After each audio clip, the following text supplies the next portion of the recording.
There's no stopping what can't be stopped. No killing what can't be killed. Hello, everyone. It's the Drinker, and I'm here with Danquish this evening. And we're going to be talking about Predator 2. Before we get started, hello to everyone in chat. And how the hell are you, sir? It's good to speak to you again. Yes, it's been a while, and I'm glad to be back. Always great to chat with you. Yes, nice one, man. Well, just so everyone knows, this guy is the inventor of the drunk saber. That'll, every time you swing this lightsaber, it'll say "drinker" quotes, and it's glorious to listen to. And incidentally, he's also a tough son of a bitch. Again. Yeah, there we go. And he's also a tough son of a bitch because I found out that he actually suffered a bit of an accident over the past couple of months. I'll let you tell the story, but the gist of it is that he was out riding and broke a couple of ribs and punctured a lung, but he was like, nah, it'll be fine. And then he cycled home with those injuries, and then a couple of days later decided, I should probably go to the hospital after all. But honestly, man, like, fucking hats off to you for getting through something like that. It sounds like you had a hell of a time. If you don't mind me asking, what happened to you? Oh, man, you know, it all happened so fast, I really couldn't even tell you. I will say, like, if you ever watch online and you see guys doing like crazy stunts and going down trails and everything, for every successful one that you see, there are at least 10 people out there that take a weird spill and you cannot figure out what happened. It's like a ghost stuck his foot out from underneath a tree and caught itself in the spokes, and the guy just, flips. That is pretty much what happened to me. I was going around an obstacle, just whatever, I'm going to clear this obstacle. And as near as I can figure, I think the very tip of my handlebars caught an obstacle, and then the bike just bronco fucked me right over the handlebars. And and then I landed on some small rocks flat on my back, and it was just like, I got the wind sucked out of me. And then so I was just laying there for a bit, and then then I tried to walk it off thinking, it'll be fine. Like you said, and nothing, I tested, nothing was broken. The bike was still okay. And there was no way that I was going to leave it there. So I cycled the 6 miles back home, and then, finally got home and told my wife that I'm not okay. And we just decided to put some ice on it and, rest it off and think, what you need is just a good night's sleep. And 2 days later, it was just like, okay, this pain is getting worse, and maybe we should, pull the trigger and go to the hospital. And in light of recent events, with the virus of unknown origin, we were hesitant, obviously, to go to the hospital. But it was just like, I'm messed up. So yeah. But yeah, again, I'll say that if any of you in the chat, anyone, drinker, if you're ever critically or catastrophically injured and the EMT offers you ketamine, just say no. Just grit your teeth and bear the pain, man. Oh man, I was actually looking forward to getting injured just so I could try that stuff. Sounds like a blast. No, it's a bad trip, man. Just don't do it. Yeah. Luckily, it doesn't last very long, but yeah. Yeah, well, I mean, honestly, I'm glad that you're all right now and you're fighting fit, and you're off medication so you can drink again, which is the important thing. I've got the medication in my hand right now. It's called Crown Royal and brown sugar bourbon. Excellent, man. I'll drink to that. Yep. Yeah. So, I know we'd been meaning to do this for a while. Actually, we were. We did Aliens last time, and we're kind of wanting to cover all these classic movies. I'd already done a review of Predator, so we'd sort of covered that. But the movie that never really gets any attention, and that somehow gets overlooked, I guess, is Predator 2. And I'm hoping to put that right a little bit tonight, because it's one of those films that people either they've never seen it or they're just like, nah, it wasn't very good. And in order to do this stream tonight, we both watched it like today, and I've just finished it, and I'm totally buzzing from seeing it. Like, I'd forgotten how good it was. It's got genuinely good action in it. It's got a fuck ton of guns and gore, which is always good. Yeah.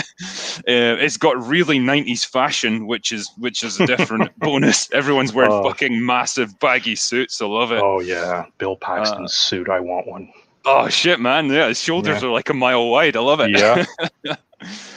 Yeah, and it's got loads of good bits in it, and it's got a few freaky moments as well, like the subway train when the Predator is like murdering people left, right, and center. It's great. I mean, we'll talk about it as we go, I guess. Yeah. But overall, I was really surprised by how much I enjoyed it. Like I kind of went into it expecting it to be like just badly dated and cheesy and a bit shit, but honestly I had a blast with it. It doesn't measure up to the original really. It loses a lot of the kind of freshness, and it doesn't have the all-star cast that the first movie had, but it's definitely a fun ride, and hopefully as we work through it we can maybe help a few people get on board the Predator 2 train. For sure. Like, I mean, I luckily I was old enough at the time to be able to see it in the theater. I was too young to see it. Well, no, I take that back. I saw Predator in the theater with my brother, but Predator 2 I saw in the theater. I just, from the moment I saw it, I just really enjoyed it.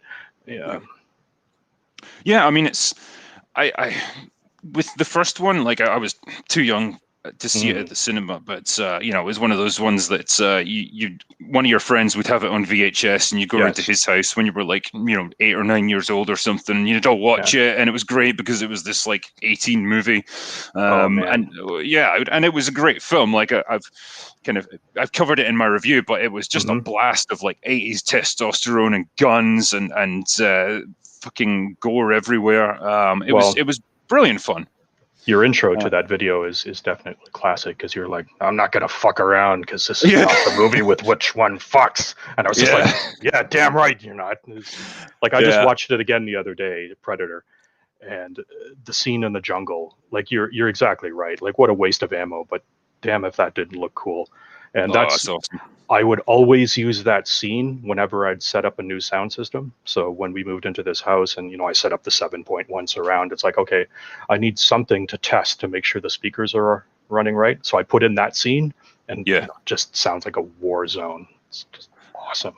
Yeah, and what a cast they got. Obviously Arnie, that was kind of Arnie at his peak. You had Carl Weathers, who I guess people obviously knew him from the Rocky series, but like this was him getting into like proper action films, and he was great, like a proper authoritative actor. Like Bill Duke, another awesome guy who just looks tough as fuck.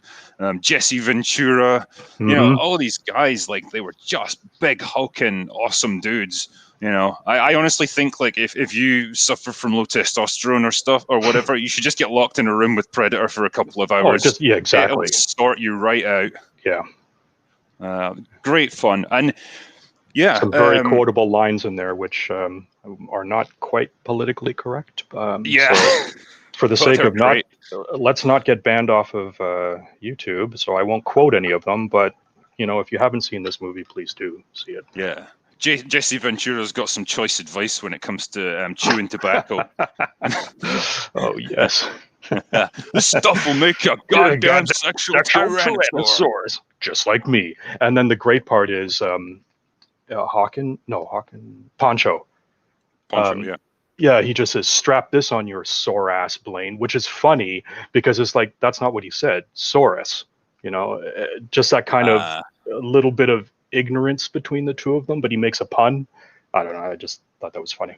I never even twigged that, actually. I just thought he was like, fucking shove this up where the sun don't shine, exactly. Fucking grenade launcher.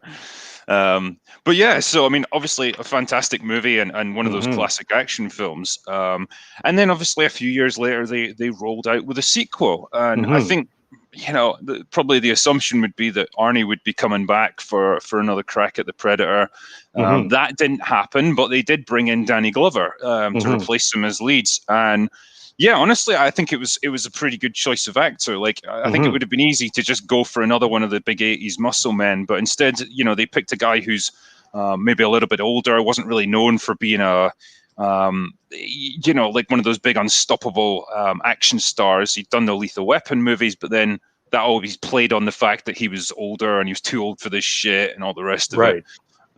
So I think he was a different sort of direction that they went, but he proves himself to be a total badass over the course of the film.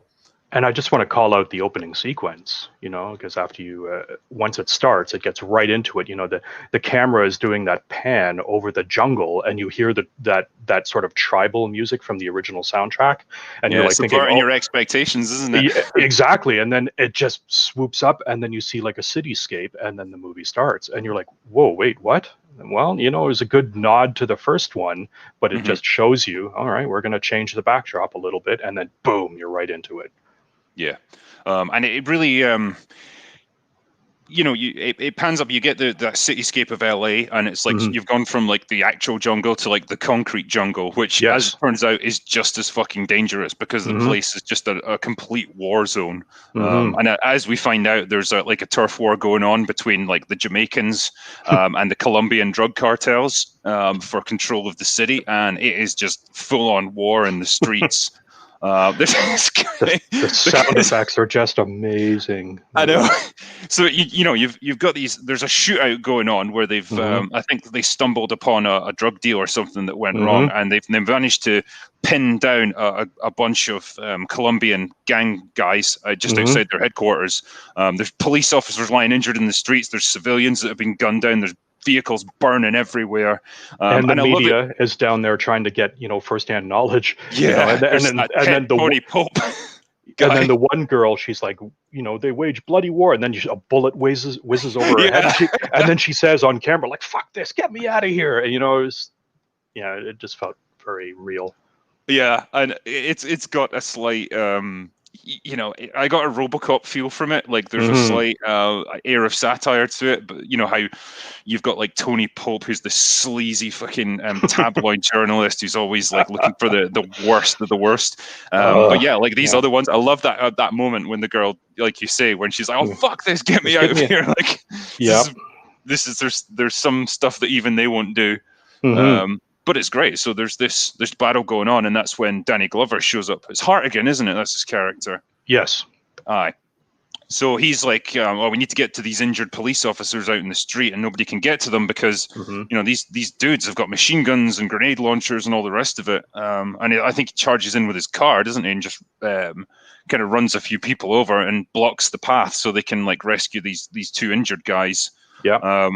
And it's funny because he kind of gets behind them. Yeah, like he charges in with the car to sort of make a barricade out of his car while the Colombians are shooting at him, and then go get those guys, and then he manages to flank around them. Yeah, and then he delivers a great line. He's got this. Well, yeah, I was going to say as well, he's got this weird gun that I've never seen before or since. It's kind of like a submachine gun and a shotgun made love to each other, and this is like the offspring of it. Oh, really? Okay, I always just thought it was like a shorty pump action. I'm going to scrub through this. So. Like it's so small, it doesn't even seem to have a pump on it. It's more just like an automatic shotgun pistol. It's weird. It's like it's too small to be a shotgun. Even a kind of cut down one. I mean, it's probably just a prop. Like, there's no actual equivalent to it in real life, but it seems to fire so fast that you couldn't even work a pump that quickly. I think they just edited the sound that way when he's firing, to make it seem more dramatic. I'm just going to scrub to the scene right here when he reaches into his trunk to get his toys. There we go. Yeah, he's got like a bunch of other ones, and he's like, nah, it's too small. 45, 38, and 45, and too small. Yeah, okay. There it is. That is... Yeah. Some people in chat are saying it's a revolver. I'm like, I don't know. Like, it sounds like a shotgun. Might have to consult the IMDFB for this one. They're usually quite detailed on that. It's definitely a short barrel pump action, and then when he goes behind them and reads them their rights by saying, "Hey, assholes," and then he unloads into them. I think, they definitely clipped it so it sounded like it was firing faster than it actually was. Yeah.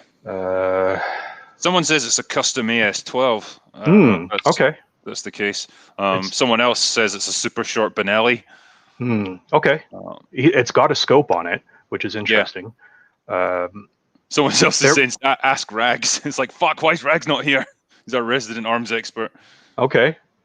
Yeah, unfortunately, the version I got on Amazon here isn't HD or anything, so it's not like I can really see super clearly. God, the Scorpion, what a guy! I love the fact that you called that onion your. This guy does more coke than I do. I was going to talk about that in a second, actually. Okay, yeah. I'm sorry. But I love that Hartigan as well. Before he shoots them, he actually calls out like, "Hey, assholes!" Exactly. It's like you're just giving them a chance to turn around and shoot at you, man. You should start gunning them down. That's I know this was made in 1990, but that's such an 80s thing to do. It's like, I'm so fucking badass, I'm actually going to challenge them before I shoot them. But yeah, so he guns down those guys, and that gives the others a chance to break into the building and arm themselves even more than they fucking were before. And that's when they start doing coke in the middle of getting geared up. Just grabs a handful of it, puts it on his wound. Yeah, I love that guy. Snorts something. He just puts his fucking fist into a bag of coke, snorts half of it, and then shoves the rest of it into a bullet wound. Hey, if it works, then I've never tried. Yeah, I've never applied coke to a gunshot wound. I'll have to keep that in mind. Yeah, exactly. Write that down. That might be. We'll put that on the maybe pile. Let's try that. For my next trip to Eastern Europe, I'm going to keep that in mind. Okay. Those guys are getting geared up, and I think that's when Hartigan gets a call saying they've not to go in there. They've got to secure the perimeter, and he's like, "Nah, fuck it, we're going in anyway." Yeah, exactly. We didn't hear that. Yeah. And in the midst of like gearing up, the Colombians get ambushed from above. Again, you don't see what it is because the movie kind of sticks to the original Predator style of not showing you the Predator for quite a while. But again, it keeps switching to the Predator's point of view. Like, you see the heat vision, so you can tell that the Predator is watching all of this. And when Harrigan drives in with his car, the Predator is like following him. Like, who's this guy? Yeah. It's like interested in him because it's like, oh, this is a guy who's a hero. This would be worthy prey for me. But either way, so like the Scorpion, I think he's got a grenade launcher and accidentally triggers it because they get ambushed and it blows out a window. And then Hartigan and the others rush in. And that's when he comes charging out and just like unloads on them because he's the only survivor, I think, of the initial ambush. Exactly. And runs up onto the rooftop. Again, it's quite a cool little action scene because like he's firing wildly at them. He takes down one of their guys. He punctures a fire extinguisher, so the place like fills with gas, so they can't see him properly, and they're just firing blindly into the mist. And then he charges upstairs, and Hartigan goes after him. And I think that's when you find out that Hartigan's not good with heights. That's his thing. Like, he's kind of scared of being up on the rooftop, which kind of comes into play later. And I wanted to make a note of that when I watched this again, because it's like you always comment on characters and character flaws, which is important to show that they're human. A character, whether they're a hero or a villain, they have to have some kind of flaw or something to make them believable. Yeah. So the fact that he's up there, he's this badass guy that we've already established, but geez, he's afraid of heights. It's like, okay, that'll get him tripped up. Yeah, so it's something just to give him a little bit of a weakness, and it's something that figures into what happens later. Yeah. But the Scorpion's up there, and he's like telling him to like put his hands up and put his guns down, and that's when he sees the Predator behind Hartigan, like just the silhouette of it. And I love that effect. Like it's always, there's just something kind of cool about it. Like you can't really see the Predator, but you kind of know it's there. You just get this weird distorted shape of it. And Hartigan thinks he's going to shoot him, so he guns him down and knocks him off the roof. And straight onto a fucking... They always land on something, don't they? They never just hit the ground. It's always like a car or a dumpster. Or... Yeah, and I think it's like a hot dog stand or something he lands on. But yeah, so that's your introduction to the world of Predator 2, and it's good. Yeah. It doesn't fuck around. It's straight into the action. You get to see the Predator making its presence felt. And you get to understand the world that you're in. Like, there's this conflict already raging between two different, drug gangs, and the police are kind of caught in the middle, and they are totally, outmanned, outgunned, and incompetent. Yeah, according to Tony Pope. His sensationalism is it's hilarious. Yeah, like when contrasted with the other news reporters that you see, just giving their live reports, and then it switches over to Tony Pope, and he's so over the top, Yeah. exaggerating everything. It's just like, yeah, what a scumbag. I love the logo for his channel as well. Hardcore. Hardcore in your And face. it's so, yeah, like the look of it is just so 90s. It's amazing. Just like Yep. it totally takes me back. But yeah, so that's the kind of intro, and I kind of like just the world as it looks. Like it's LA in the middle of a heat wave. Like everybody's sweaty, everything's grimy. There's like garbage everywhere. The police station looks like a fucking war zone. It's great, and yeah, it's just very atmospheric. You straight away you kind of get an idea of the stakes in the world and what's going on. So a good intro, I think, for a movie like this. And we're only 10 minutes in, and we've Yep. already had all of this action. Yeah. So it's nice and efficient, and yeah, when they go in, they're seeing all these dead bodies everywhere. Everything's like, there's blood all up the walls and everything, and they're like, "What the fuck did this?" Even then, they're starting to suspect that this isn't a normal gang hit. Because they're like, "Well, how did whoever did this? Like, how the hell did they get out of here?" Exactly. Yeah. So, already they're starting to get suspicious. Well, they immediately think that it was the Colombians. It's like, well, it looks like their style, but where did they go? Yeah, the Jamaicans, yeah, because they do the blood and guts routine. But yeah, again, and I think Hartigan sees the Predator up on the roof briefly. He does. He hears it, and he swings around, and he's like pointing his gun at it, but he's like, "Is it heat haze or something like that?" You Like, can tell what is that? Yeah. Yeah, again, it's cool. It's his first kind of exposure to it, but he doesn't quite know what he's seen, and then it's gone in a flash. It's just yeah, it's cool. It's nice and creepy, I think. And the sound effects there, if you listen to it, it just, the Predator sounds that it makes, it just makes it kind of this hiss sound when it disappears. It's just very otherworldly. Yeah. Yeah. It's from the other side. Other side. Oh, we won't. We're getting ahead of ourselves there, but yeah.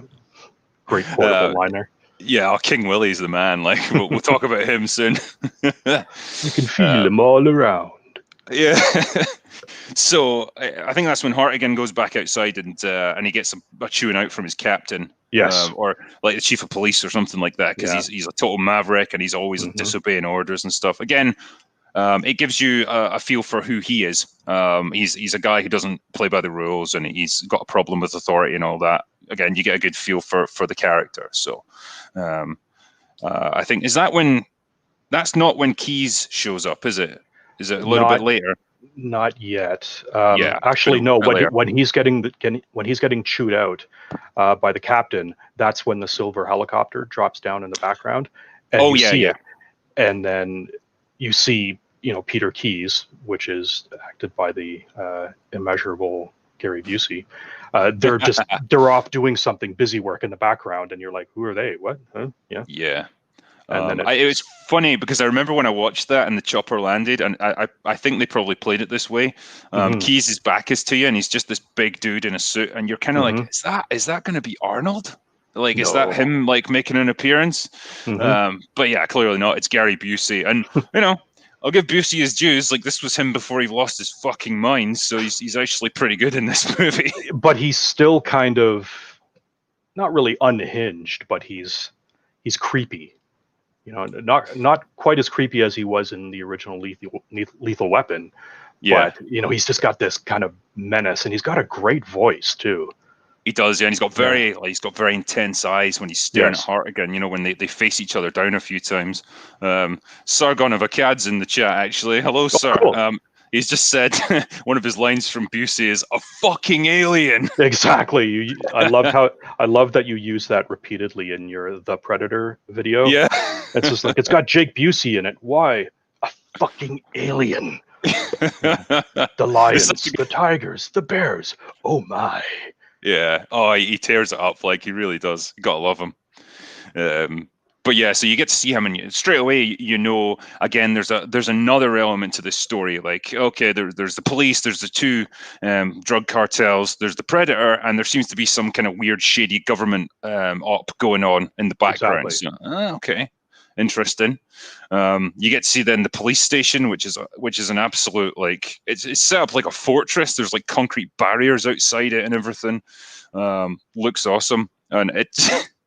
the people inside, Mm-hmm. I love. Like this scene where the that. camera pans over this room and it's just absolute pandemonium with like people being arrested, like stressed out cops everywhere. There's phones ringing, everyone's sweating, everyone looks like shit. It's just great. It sets the scene so well. And I just want to call out that one extra, in that police scene, the cop who's answering the phone.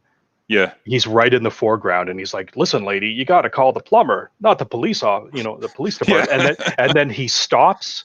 He stops acting. He stops gesticulating, and it's like, "All right, thank you, extra number 10. You did your part." Yeah, it's kind of like, yeah, you're not out of shot yet, mate. You need to keep going a little bit longer. Yeah. It's great when that happens. I love the other guy that I guess he's a gang member or something, but he's being arrested by two cops. And he just grabs one of them by the shoulders and nuts him right in the face. And then they wail on him. It had a RoboCop vibe there when they introduced Nancy Allen. But yeah, just that kind of lawless, fuck the police kind of thing. And yeah, because it's like the guy's already, he's been arrested. He's in the police station. He can't possibly get away. He's just doing it because, like, nah, fuck it, why not? Whatever. It's a chance to knock out a policeman. And you got this trio of prostitutes here complaining that they already paid their bill, and the cop is like, screw it. Yeah, it's crazy. It's great environment. And again, you would not get a scene like that nowadays. No way. And then the camera pans over, and now you got Bill Paxton, who's he doesn't care. Like, he's not paying attention to any of this melee. He's just trying to hit on this one police officer by making a golf joke. Yeah. His thing is that he always uses like kind of golf metaphors because he loves his golf. And yeah, he's a ladies' man. He's a smooth talker. And there's a great bit later on where they're in a bar, and he just he sees a girl that's giving him the eye, but she's dancing with someone else. He just moves over and he's like, "Do you mind, man? This is my sister." My sister. And then she starts dancing with him, and he's like, "Oh, you're not my sister." It's like, you smooth bastard. Exactly. Would that even work? Gotta try that. Man. I know. When you're Bill Paxton, it works. I think. Seriously. Mere mortals like us, I don't think so. True. But I wanted to. When I heard this, or when I saw this movie the first time, the song that they play in front of the police department, just sort of that Latin music. I was like, "What the hell is that? That's awesome!" And they play the same song in the nightclub scene, just a different part of it. And so I was able to, not that long ago, I was able to find out that is Gerardo, who was famous in the 80s and 90s for making that song Rico Suave. Oh, okay. Really? Yeah. But it was on his album, and it's just a really great kickin' Latin beat. It's got it's just a full-throated, really awesome 90s bit of dance Latin music, and I just thought it fit really well into this movie. No, it really does. It always stood out for me, and it's one of those weird ones that I feel like it could almost be playing today. You know what I mean? It's like it's going to come back around or something. For sure. Yeah, it sounds good. The title of the song is called Mi Barrio, and it's by Gerardo. It's on YouTube. Fantastic song. So no, it's really good. But yeah, so Bill Paxton's there to. He's like been recruited into Hartigan's team. Like, I think he's replacing someone who got injured or something like that. That's right. But Hartigan keeps ignoring him. He's just like, who is this fucking guy? He's got more important shit to do. Yeah, what an asshole. Yeah. And I think, Bill Paxton tries to put the moves on, what's her name? Is it Leona? Yeah, Leona, and it's like his first big mistake. And then they have like a good giggle, and yeah. So she properly crushes his balls because he's going to crack on with her. Yeah, but the line he it's not politically correct, but holy shit, I love it so much. She's on the rag. God damn, is that bitch on the rag or what? And you're like, holy shit, what did he just say? I miss movies like that, because again, nobody would be allowed to say something like that. Seriously, but he says it with, think about it. I mean, he's going in for essentially an interview with his boss, and it's just, there's absolutely no decorum. There's no respect that he gives. He's just shoots from the hip right there, and that's why you got to love him. Yeah, he's a great character. What I like about him, though, is like, although he is you know, he's like this cocky, smooth-talking guy who really fancies himself as a ladies' man. Like, he's actually good at what he does as well, and he's not a coward or anything. Right. You know, Right. he is actually a pretty decent police officer. He's just, you know, he's just kind of cocky, I guess. But yeah, a good character all round, and obviously he really. I was going to say he redeems himself, but he doesn't really need to redeem himself later. He Right. just he dies a very heroic death. Well, and I yeah, guess we'll like come to that. for sure. Yeah, And then he which is and then that's the scene that still gives you the creeps. yes, yeah, and we'll talk about that. It's All right. it'll give me nightmares later. Awesome. Yeah, but yeah, so you know, in the midst of all this stuff going on, Hartigan gets chewed out by his captain for you know, being insubordinate, all the rest of it, and that's when Peter Keyes gets introduced. Yes. As this like government guy. His cover story is that he's DEA and he's there to try and help with the war against the different drug cartels. And you know, they need to cooperate with him, but he can't tell them what he's up to and all the rest of it. And you know, straight away Hartigan knows it's bullshit. There's more to this guy than he's letting on. But it's a good intro for him because he starts out and he's actually quite polite and he's quite he comes across all right, you know, just a guy who's doing his job, and I think he projects that quite well. Like it doesn't come across as an obviously fake act or anything. He's just like, look, just stay out my way. I just want to do my job here, and you know, if we cooperate with each other, we can get this done. You know, and it's like, okay, fair enough. You know, and he delivers it in that great Gary Busey demeanor. Yeah, it's just, it seems very like he's not a pushover. But it seems very authoritative the way he delivers his line. Yeah, so yeah, very much got a like job to do. Yeah, so it's kind of like, you know, if you cooperate with me, we're not going to have a problem. But if you fuck with me, yeah, we're going to have a big problem, and I will make your life miserable. So, which you get a nice little scene shortly after in the courthouse when Harrigan confronts him. Yes. Or no, I'm sorry, at the penthouse. And like that's when he kind of loses all decorum there and says to Harrigan, listen, you got a big nose and you're sticking it too far in my business. The next time you cross me, you're going to turn up missing. Yeah. It's just such a great threat. And yeah. Well, you know what's cool about that scene as well? Because Tony Pope fucking shows up somehow in that penthouse. I don't know how he gets there.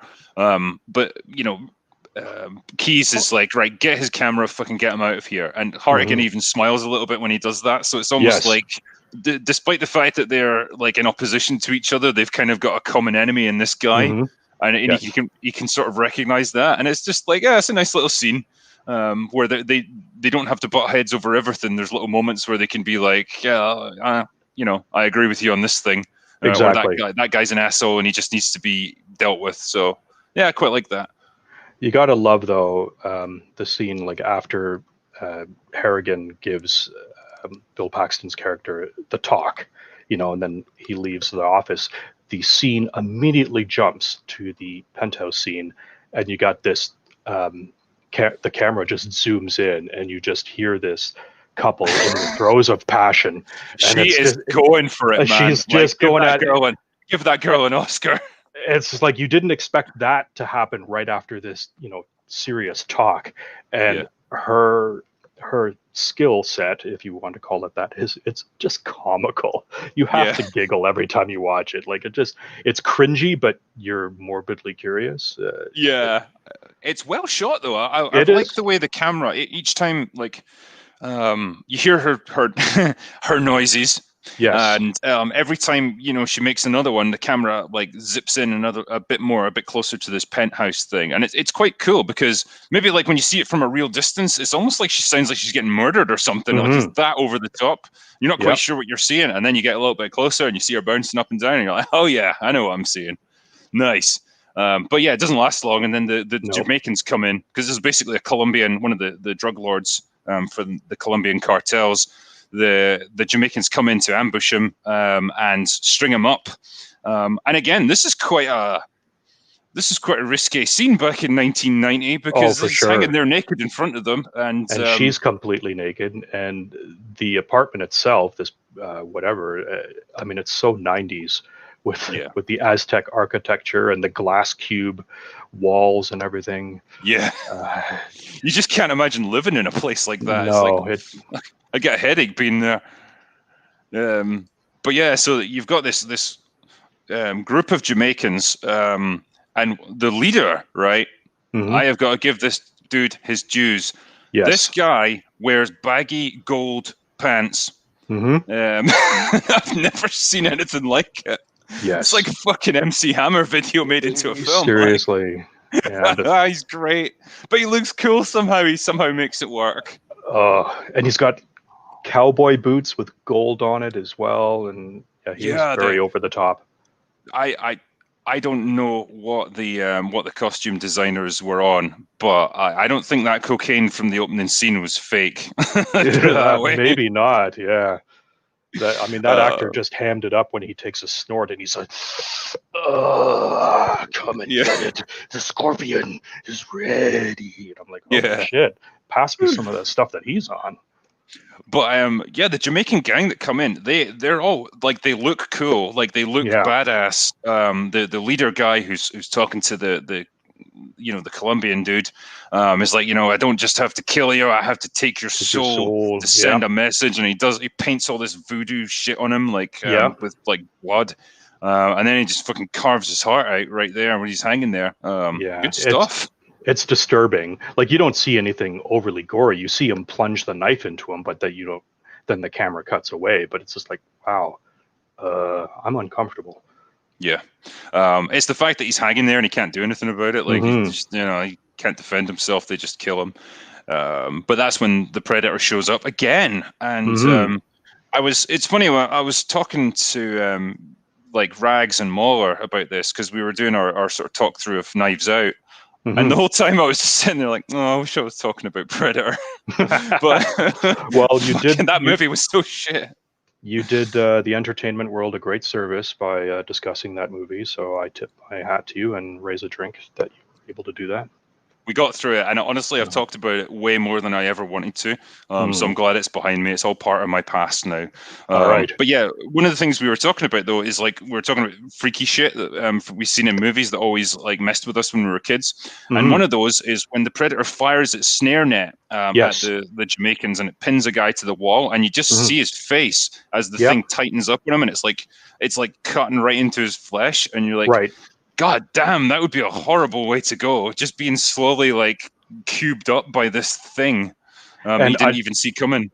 that is our sort of first glimpse at their expansion of the lore, because he didn't Mm. use a weapon, like the Predator didn't use that in the first movie. So you see that in here and you're like, hey, that's cool. They're giving Yeah. us a glimpse into this Predator's arsenal. That's awesome. Mm. I do think that maybe we shouldn't speak of it. I apologize ahead of time. But the Alien versus Predator movie, I think they got it wrong, because the one guy gets caught in a snare net and you see it screwing into the wall and it's like crushing him. Mm. I never get that impression from this, because you see it's got these spikes that just go into the wall, and he's bleeding because this wire is cutting into his face only because it's so tight. I don't think it's actually constricting him. No, I think I mean, obviously it's weird alien technology, but I Hmm assumed that somehow the wire itself just tightens once it's been fired.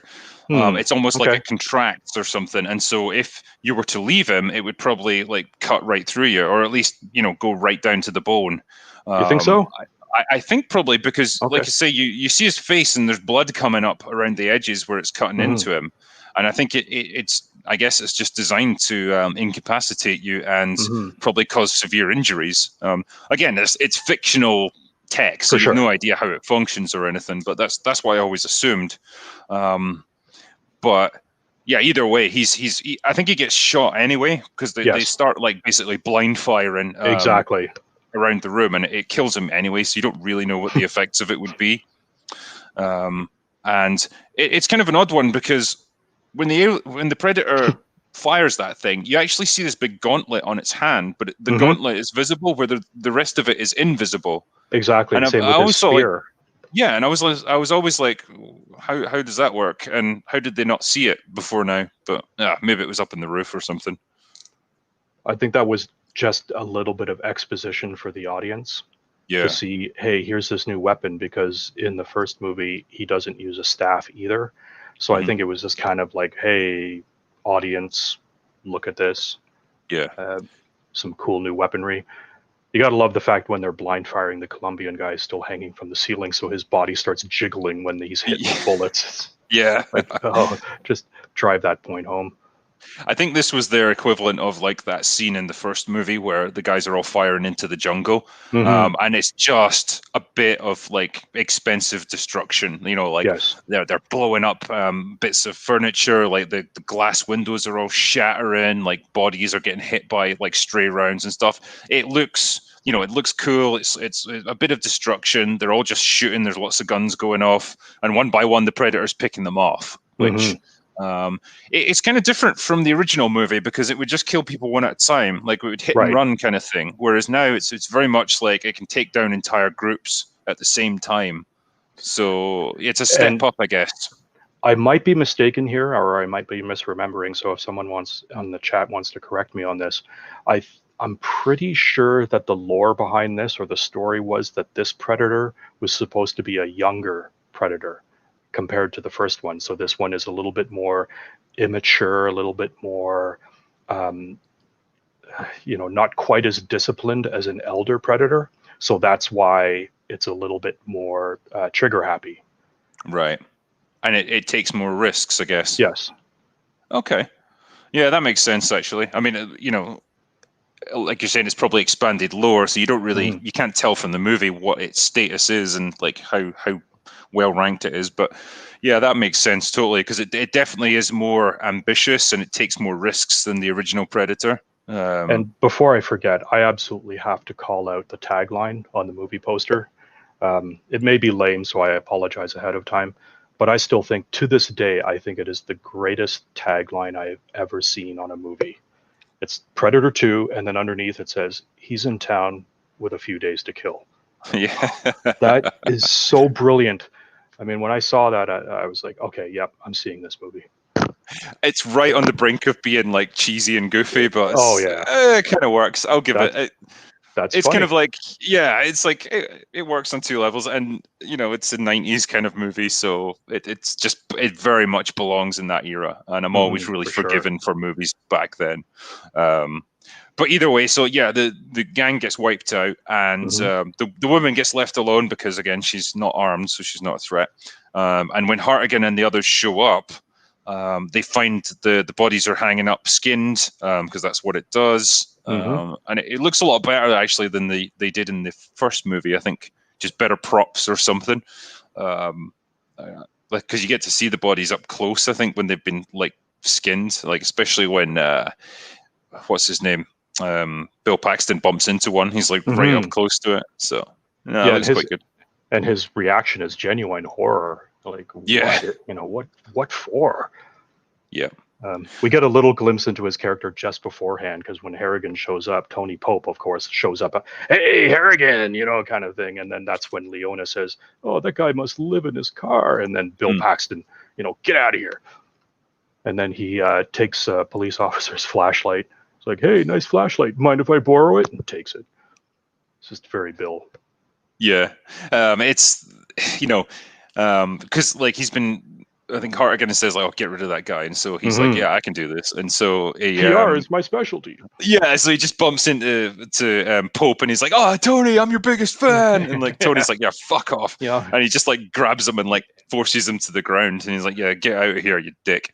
And then, yeah, like you say, he just helps himself to a flashlight. Just a nice cocky character. It's good. I like him. And funny enough, later on, Tony Pope uses that footage in his account of what happened. Check out what happens when a nice journalist gets accosted by the police. And you're like, oh, that sounds awfully familiar. That's that was what a prescient thing. I know, fuck, man. This movie was 30 years ahead of its time. Seriously. But yeah, so like they're about to go in, but then they get a call over the radio, and it's like they're I like how it's just the camera's on Hartigan, and it's like, yeah, so you've to hold position and wait for backup to come in, and it's obviously Keyes is on his way in, and Hartigan is just standing there patiently until it's finished, and then he's just like, "We didn't hear that, on we go," and then Oh, straight you're the in. boss. Yeah. Yeah. But yeah, so that's when they find the woman, and I think Danny sees a spear tip up in, Yes. like, from the Predator, like during the battle. It must have fired it, and it's like up in an air vent, like really high above. But before they can investigate, that's when Keyes shows up, and like you say, they have another face down where I think this is where he ramps it up a little bit, because this is the second time that he and Hartigan have butted heads, and he's like, look, you stick your nose in where it doesn't belong. Like, I'm going to just fucking make you disappear. So that's where the gloves come off, and he's like, right, I'm not messing around anymore. You're getting in the way. Fucking stay out of it. Good. Like, each time he sees him, it kind of escalates a little bit more. And I think that's quite an interesting way they interact. Like, every time he gets a bit more dangerous and a bit more hostile towards Hartigan. And then Adam Baldwin steps in to just reinforce the point. Yeah, that like, must who have the been hell are you? That must have been, like, apart from Platoon, sorry, not Platoon, Full Metal Jacket. That's probably the first role I can really think of Adam Baldwin being in. It was definitely an early one for him. Oh yeah, he was. Look at how young he is. Yeah, but just for the record, Full Metal Jacket, another amazing movie. One Very day I much. shall review it. Okay. But anyway, yeah, Pope shows up, and that's when Keyes gets rid of him. Although weirdly, like, they take his camera off him, but they obviously don't, like, destroy the film or anything, because then he broadcasts it later, which just seems kind of dumb. Like, yeah, you that's just true. destroy the film in it. Like, you obviously don't want you don't want other people to find out about what went on here. Maybe it was broadcasting somehow to, like, a van outside or something. I don't know. Maybe he was part of the underground or something. There's a weird thing, like, I don't know if you noticed this, but, like, this movie was made in 1990, but I think it's set in, like, 97 or 98. Like, it's a few years into the future. And they sort of do that thing where they imagine the future is going to be a little bit more advanced than it really turned out to be. Sure. And so, like, there's kind of a lot of computers, like, around in the precincts, and everyone's got laser sights on their guns, but they're really bulky, and like they look like they would be really cumbersome to use. Like, for you sure. wouldn't want them. Just little stuff like that, because they want to make it look a little bit futuristic, because 7 years in the future they're going to have stuff. Well, Danny Glover, he's got that Desert Eagle, and he's got that laser sight on it with this huge cable hanging down from the side of it. Yeah. Okay. It's like, next time you holster that's just going to rip the cable right off. Seriously, that's a little big. I take it laser sights back then were just, like, it was new technology, and it was just, you couldn't get it easily like you can now. Well, if you watch the original Terminator and he gets the 45 long slide with the laser sighting, it's got a huge, just attachment on it with a cable sticking out from it. So, yeah. Just a little fact about that. Apparently, that wasn't even a portable laser, because the ones that you would need, the ones that we use now, which are battery powered, they weren't available back then. So you used a much higher powered one, which is mounted on the gun, and the cable actually went down inside the sleeve of Arnold Schwarzenegger's jacket. Really? To like a main power source. Yeah, because it was like a big argon laser or some crazy shit like that. Okay. Because it was 1984, they didn't have, like, nice little compact lasers like we have nowadays. Well, geez, now I got a feel for the actress, the first Sarah Connor that he kills, because he points that laser right at her forehead. Like, was that, and she's just standing there? Like, yeah, they have to be very careful that didn't go in her eyes, because, like, exactly. someone's getting cataracts. Yeah. But yeah, that's a little thing, and these ones just look like one step above that. But yeah, either way, I just think it's funny. Like, there just seems to be a conspicuous amount of technology, but it's really, like, chunky, primitive early 90s technology, like, masquerading as more advanced. I just think it's kind of funny. It'll be fine. That'll be fine, yeah. But yeah, so they get turfed out of the place, because, like, Keyes is taking control, but Hartigan wants to go back there and take a proper look at the crime scene, and so he says to Danny, come back, like, later in the night, but don't go in without me. So naturally, he goes in without him and gets murdered by the Predator. Oh, this is the scene right here where he's going in to make the move on the girl on the dance floor. Yeah, he's just shown Harrigan the footage. And now he's got some serious police work to attend to. Yeah. Smooth operator, so he is. Again, they've got, like, a little portable TV, which probably in 1990, That would be a difficult thing to get, I would think. Exactly. They're imagining that by the 7 or 8 years later, everyone's just going to have these little iPad type things that they can carry around with them. And you can see the heavy duty scan lines on it, so it's like, what resolution are we looking at here? Yeah, but I just movies were so optimistic that we would have amazing technology, and it's taken so fucking long to get it. We still don't have hoverboards.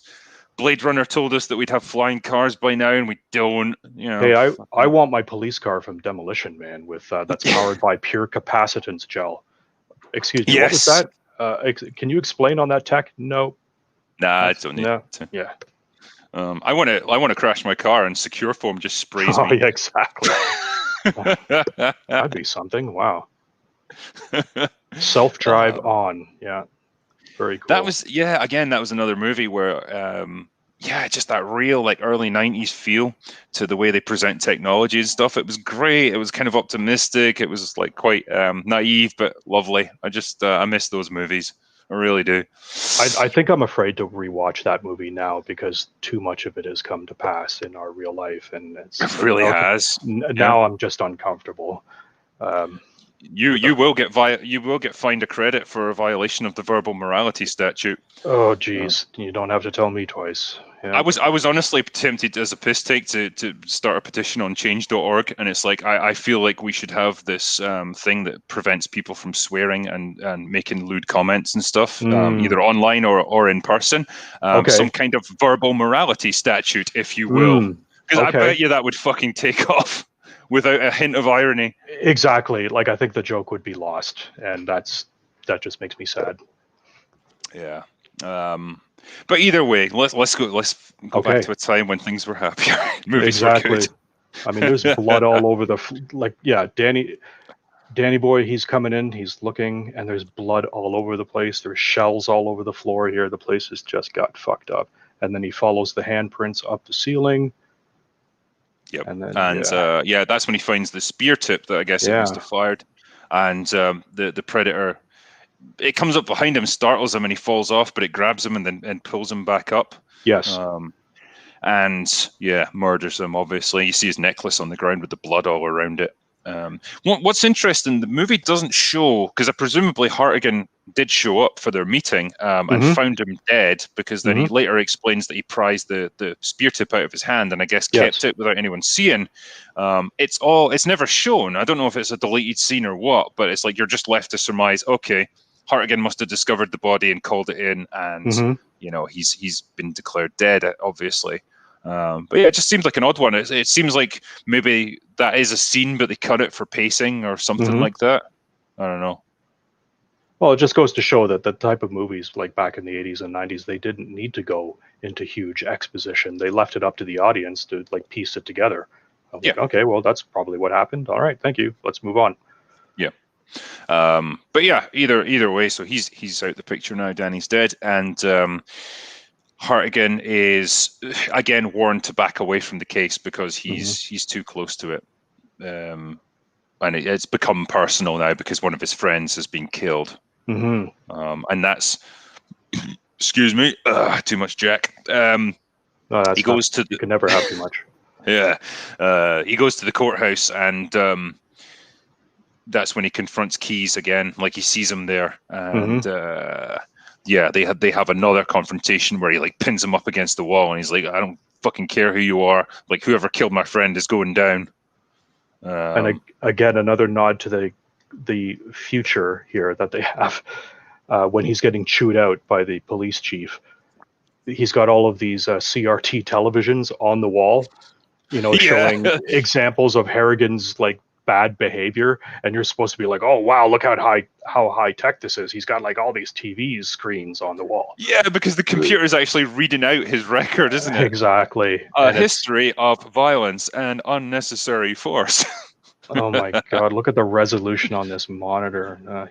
That's crazy. It's great. Like I say, just early 90s movies, like their idea of what the future would look like it's fucking brilliant. There's a monitor there that just shows random like technical looking information that probably means nothing, but it's just there. It looks good. And I have to pause, and I apologize for beating a dead horse if you haven't seen it already. This is yet another reason why I think you will absolutely love Kung Fury. It's on the list. It's on the Okay. list, I promise you, because Yeah. one of my videos a while back, I just put out the full list of all the things that I've got to Yep. do, and it was like 2 pages long, and Kung Yes. Fury was like one of the top ones. Yeah, we saw So that. My wife and I saw that, and we're like, okay, he's getting enough like harassment from the audience here. We won't push that anymore. But it's like, God, you're missing out if you don't see that movie. it, It is a love letter, literally, to this type of movie and everything that you grew up with. yeah, I just warn you ahead of time, don't blink because you will miss a lot. So yeah, just tape your eyelids open and sit there for half an hour. yeah. But carry Yeah, on. it will be done. It will be done. Okay.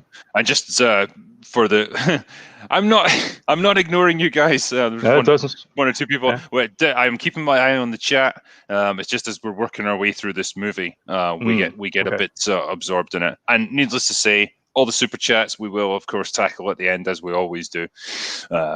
But yeah, we'll just try and get through the sort of plot of the film first, and we can start addressing it a bit more. Yeah, I'm still waiting for Brie Larson to get in touch, by the way, about doing a collaboration. Her people haven't spoke to mine yet, so. Thank you very much for today's Raise vid. We watched that this morning, and it was just like your little Brie Larson jab in there. That was awesome. Brie Larson is a character flaw. Their flaws. That was like zing, awesome. Yeah. Yeah. I did my best to fix Ray. God, it was a tough one. I didn't have much to work with. Yeah, can we subscribe to Drinker twice for that one, because that was awesome. I mean, it's like with those kind of videos, it's always tough because I'm like, I want to fix everything, but I can't just go ahead and rewrite the Yeah, entire movie because that would be cheating. So it's like I've got to try and work within that framework of okay, this is what happens. I've sure. got to kind of roughly stick with that, but just tweak it a bit and try and get it in the right direction. And that's what I kind of tried to do. But yeah, I just wanted to I think Ray, you could have done a lot with Ray if she was just handled a bit better and there was a bit more balance, and that's what I Oh, was for trying to sure. show. Oh, yeah, absolutely. But either way, so what happens next? Yeah, Hartigan, I think, sends Lambert out to kind of tail Keys. He wants to know what he's Yes. up to. And they take the spear tip to like a scientist lady who does science stuff in her science lab. With her high-tech laboratory. Yeah, it's really yeah. With her super high-tech microscope that is that she has to tell you is magnifying at some insane level. Yeah, it's funny as well because when she puts the thing into the mass spectrometer, the prop on the table actually just wobbles from side to side when she closes the door. It's like it'll just be like a fucking like a bin that's been turned upside down or something, like a trash can. But no, never mind. Yeah, I can let that go. But either way, they're like, yeah, this thing is like it's a unknown material, and so that straight away that clues Hartigan in again that whatever they're after here, whatever they're trying to kill, whatever they're fighting is not anything that they've ever encountered before. They never jump to alien though. I think their theory is that it's military, it's some experimental material or something like that, and that's why Keyes is hunting it. But either way, yeah, I think that's fine. Like I think you wouldn't just assume, it's a space alien. Yep, definitely. Oh, and just before that, we get a little glimpse into the trailer, the military trailer of Keyes's base, and you see all these guys doing their little busy work, and it's loaded with control panels that are full of push buttons and CRT televisions, and you hear all of these sound effects that are so indicative of the 80s and 90s, that beep boop boop beep, and you're like, oh man, and it's like illuminated with some off-screen red light, and you're like, oh, this looks serious. Yeah, it kind of creates the mood, and it's just it's just generic computer props. But yeah, I get what you mean. Like if you were in an environment like that, you'd be like, what the fuck do all these buttons do? Like they seem to have no function. They're just really colorful, but they look great. I'll give them that. I swear that guy's got a soundboard right there. Like, what is this? A studio, like a mixing studio, or are you like doing surveillance? It's like just give me any prop that's got loads of buttons on it and lights. That'll do. But yeah, you can see that they are preparing something. There's something going on that they're working on. So again, that's pretty good. At least it clues you in that somewhat to what they're up to. But yeah, so Lambert is tailing the Fed guys and Keys and all that, and I think that's when Hartigan goes to Danny's funeral then, and he sees that's when the kid encounters the Predator, like this little kid playing with a toy gun, and you think, God damn, he's gonna get blown away here. Well, you just gotta love like the disobedience of it, like the character actors that they get in the background, the mom and dad. I want you to stay put, okay? You hear me? And then the kid immediately jumps out of the car. It's like, oh man, some kid didn't get a spanking when he was little. Yeah, but yeah, he points his gun at the Predator, and you see like the 3 dots appear on his chest, and like for a moment you are kind of like, oh shit, man, he's gonna kill a kid. Like, really? But yeah, obviously he does the you want some candy, which comes into play later, which is great, and then goes away back to his parents, and that's when Hartigan kind of vows revenge, and then sees Danny's necklace hanging from a tree. And again, I'll give credit to the sort of cinematography and the way it's shot here, because you get the really intense Predator music just rushes at you, and like Hartigan draws his gun and he's pointing it in all directions and can't see anything. You get that real feeling, like it's so impactful right off the bat. Like he sees it and he knows it's been put there by the person that killed him. Yeah, and he's acting so erratic. It's like he's obviously been razzled, and it's a great scene. You're right, the way that they cut it and edited that. Someone's put here, I just saw this in chat, sweatiest movie is Still Falling Down. Predator 2 is second. They're both very sweaty movies. I don't know what it was. It's just that period. It's like, I don't know if LA had really like hot weather in the early 90s, but like, there's a lot of films where everyone's just sweating constantly and the sun's beating down. It looks like hard going, man. I think in Scotland, like anything above like 3 degrees here, we're in t-shirts, anything above like 10, we're we're shirtless. Well, I'm Canadian. I grew up around the Pacific, southwestern Ontario, which is surrounded by the Great Lakes. So in the summertime, you just get oppressive humidity. And so looking at them all glistening with sweat here, and their hair is all wet and their clothes are sticking to them, I'm like, yeah, that brings back memories. Yeah. We totally passed over the scene here where he meets with King Willie. Oh shit! Is that before the oh Christ! Wow! Right after they leave the scientist's office, and they have that little back and forth as they're jaywalking across the street. It's like, oh damn! I thought that was afterwards. Yeah, good shout.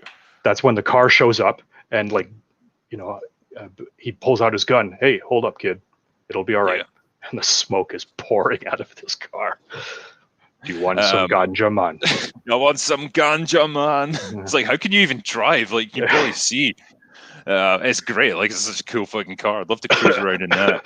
You guys really ought to cut down. Yeah. But it's like, because Hartigan had said, like, I want to have a meeting with King Willie because it seems like we've got a common enemy. And I was like, do you really think the leader of like a drug crime group is going to want to meet with you?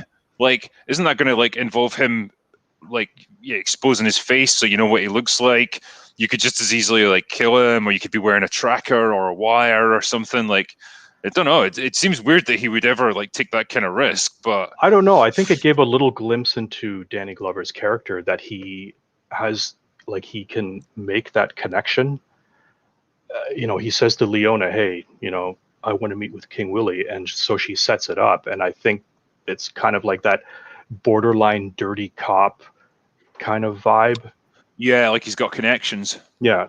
It could well be. I mean, he's established as kind of a renegade sort of guy who's kind of breaks or flirts with breaking the law. So, maybe he does have, kind of contacts on the street that can set this sort of thing up. I mean, it's fine. Like I would assume that they frisked him for weapons and they take all that away from him. And probably if he tried to make a move on King Willie, then the guys in the car would have jumped him and gunned him down or whatever. And just after he drives away, you see the Predator here, perched on like a gargoyle type thing, overlooking the whole scene. And he already has a skull and spine attached to his back. And you're just like, whoa, that's hardcore.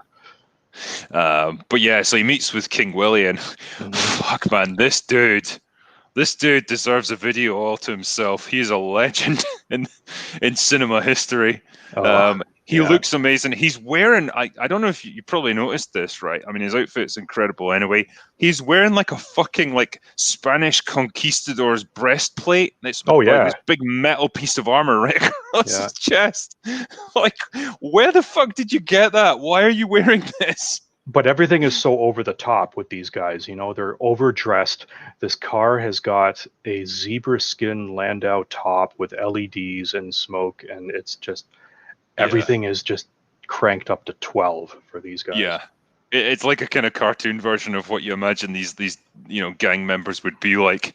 For sure. But he looks amazing. He's got the huge dreadlocks and everything, and yeah, he talks like he's in a kind of spirit medium trance or something. Like, Yeah, it's like, what are you on, dude? yeah, a lot. He's on everything, I think. Hey, makes sense, man. Yeah, but yeah, he just starts babbling all this spiritual stuff. Like, Yeah. yes, it's always the same. There's no stopping what can't be stopped. Yeah. No killing what can't be killed. You can't see the eyes of the demon till him come calling. He's properly like. I mean, it's weird. Like the guy, the character is obviously like a total caricature of all this stuff. But the actor who plays him does a fucking good job with it. Yeah. He looks dangerous. He looks intense. The way like he kind of slowly moves around, and he takes his time before he like turns to look at you. Yeah. And when he does, he like bores right into you with his eyes. He's great. Well, he's just got this cocky type of self-confidence. He knows the cop isn't going to arrest him. Yeah. And he just speaks his belief here. Yeah. And somehow and like I guess he's got an inkling that like the Predator is not of this world. Like he again, he wouldn't think space alien, but he's like, yeah, this isn't just a man who's doing stuff like this. This is something else. And so he falls back on his his belief in voodoo and all the rest of it. But either way, like it's not, the meeting doesn't really give Hartigan any useful information. He's just like, yeah, prepare yourself, policeman. Yeah. Nothing and then more he's like, for you here, policeman. Time to go. So he's sent away, and he goes back in the car and leaves. And then I like this. The music starts to come up, and this, I think it's like a brick or something, falls from like the rooftop way above, but it falls for ages. Like it's really high up. And I like how King Willie's just still hanging about in the alleyway. Like, what have you got going on for the rest of the night, man? Like, yeah, exactly. I'm just gonna throw your bones on that dumpster there. But yeah, it lands in a puddle or something nearby, and that tells him that the Predator's coming. And which was just really cool because it just shows that the Predator probably watched this entire scene unfold and then just waited for the right moment. Yeah, and he doesn't run. He doesn't get startled by it. He just kind of slowly turns around to look at it, like he'd almost expected this shit was going to happen. Yeah. And when the Predator lands, like again, it's still invisible, so it's walking towards him. You just see the feet splashing in the water, and the music's great. Like the music is properly intense. And again, the sound effects of the sound it makes when it's walking through that water. It's got this kind of metallic, like just an intimidating sound. Yeah. And the camera angle here, and then he disables his camouflage with the sparks and everything. Yeah. You're like, oh shit, here we go. Yeah. And Willie, legend that he is, tries to take it on with a sword because he's like, yeah, I'm ready to go. That's what it comes down to. And he just gets beheaded. Like, but then the camera cut here is fantastic. Yeah, because it's like writing on his face, isn't it? Yeah. And he's like screaming, but like it's obviously an echo or something. Yeah. And it's just then the Predator's walking away. Yeah. And you really get to see it like go through the whole process of like cleaning his flesh off and sucking out the brains and everything. Exactly. Gives you a little bit of a peek into what they do behind the scenes. Like this is what the Predator does when he's done with a day of work and goes home, has a drink, cleans off his skull, whatever. Yeah. Puts it on his trophy case. For sure. It's lovely. It's nice to have hobbies, I think. So. But you also get a little peek into the trophy case here. Yes. When he impales that skull on the spike there, and you're like, oh, and then as the camera pans out, you see just a hint of others, and then we cut right to hard copy. Yes. Hardcore, yeah, with Tony Pope. Yeah. And yeah, somehow he got his footage out of that penthouse thing, and how would you get away with broadcasting something like this on TV? He's broadcasting images of skinned bodies hanging from the rafters like above him, and it's just like, wouldn't that get cut off or something?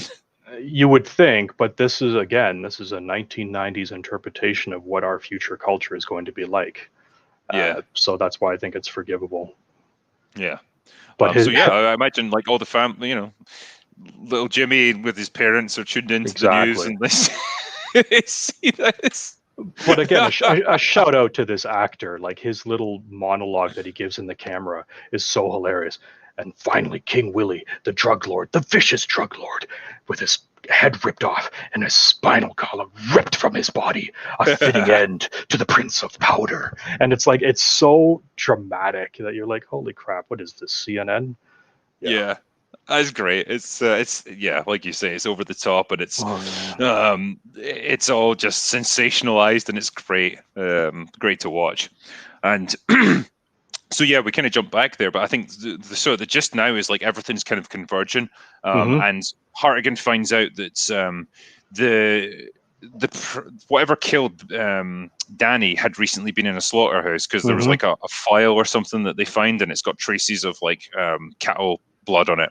That's right. And steroids. So they're like, yeah, that's where Bill Paxton's character had lost track of Keyes and his men. So they're like, that's where shit's going to go down. The killers in the slaughterhouse, they are hunting him there. That's where we need to go. And that's when Hartigan's like, okay, well, you guys get the metro over there. I'll meet you there. We'll fucking finish this. And that's when you get one of the best scenes in the film, in my opinion. Yeah. They're riding their subway, and again, everyone's sweating. It's grotty. Everything looks like shit. There's like a gang going around harassing these young women who look like Playboy models. They are fit, man. Just before that, when Harrigan is having the conversation, and for our younger viewers, he's using something called a telephone booth. A public phone, yes. Yes, back in the day, we had these things. They were these glass cases that you put a telephone in, and you had to put currency into in order to make a call.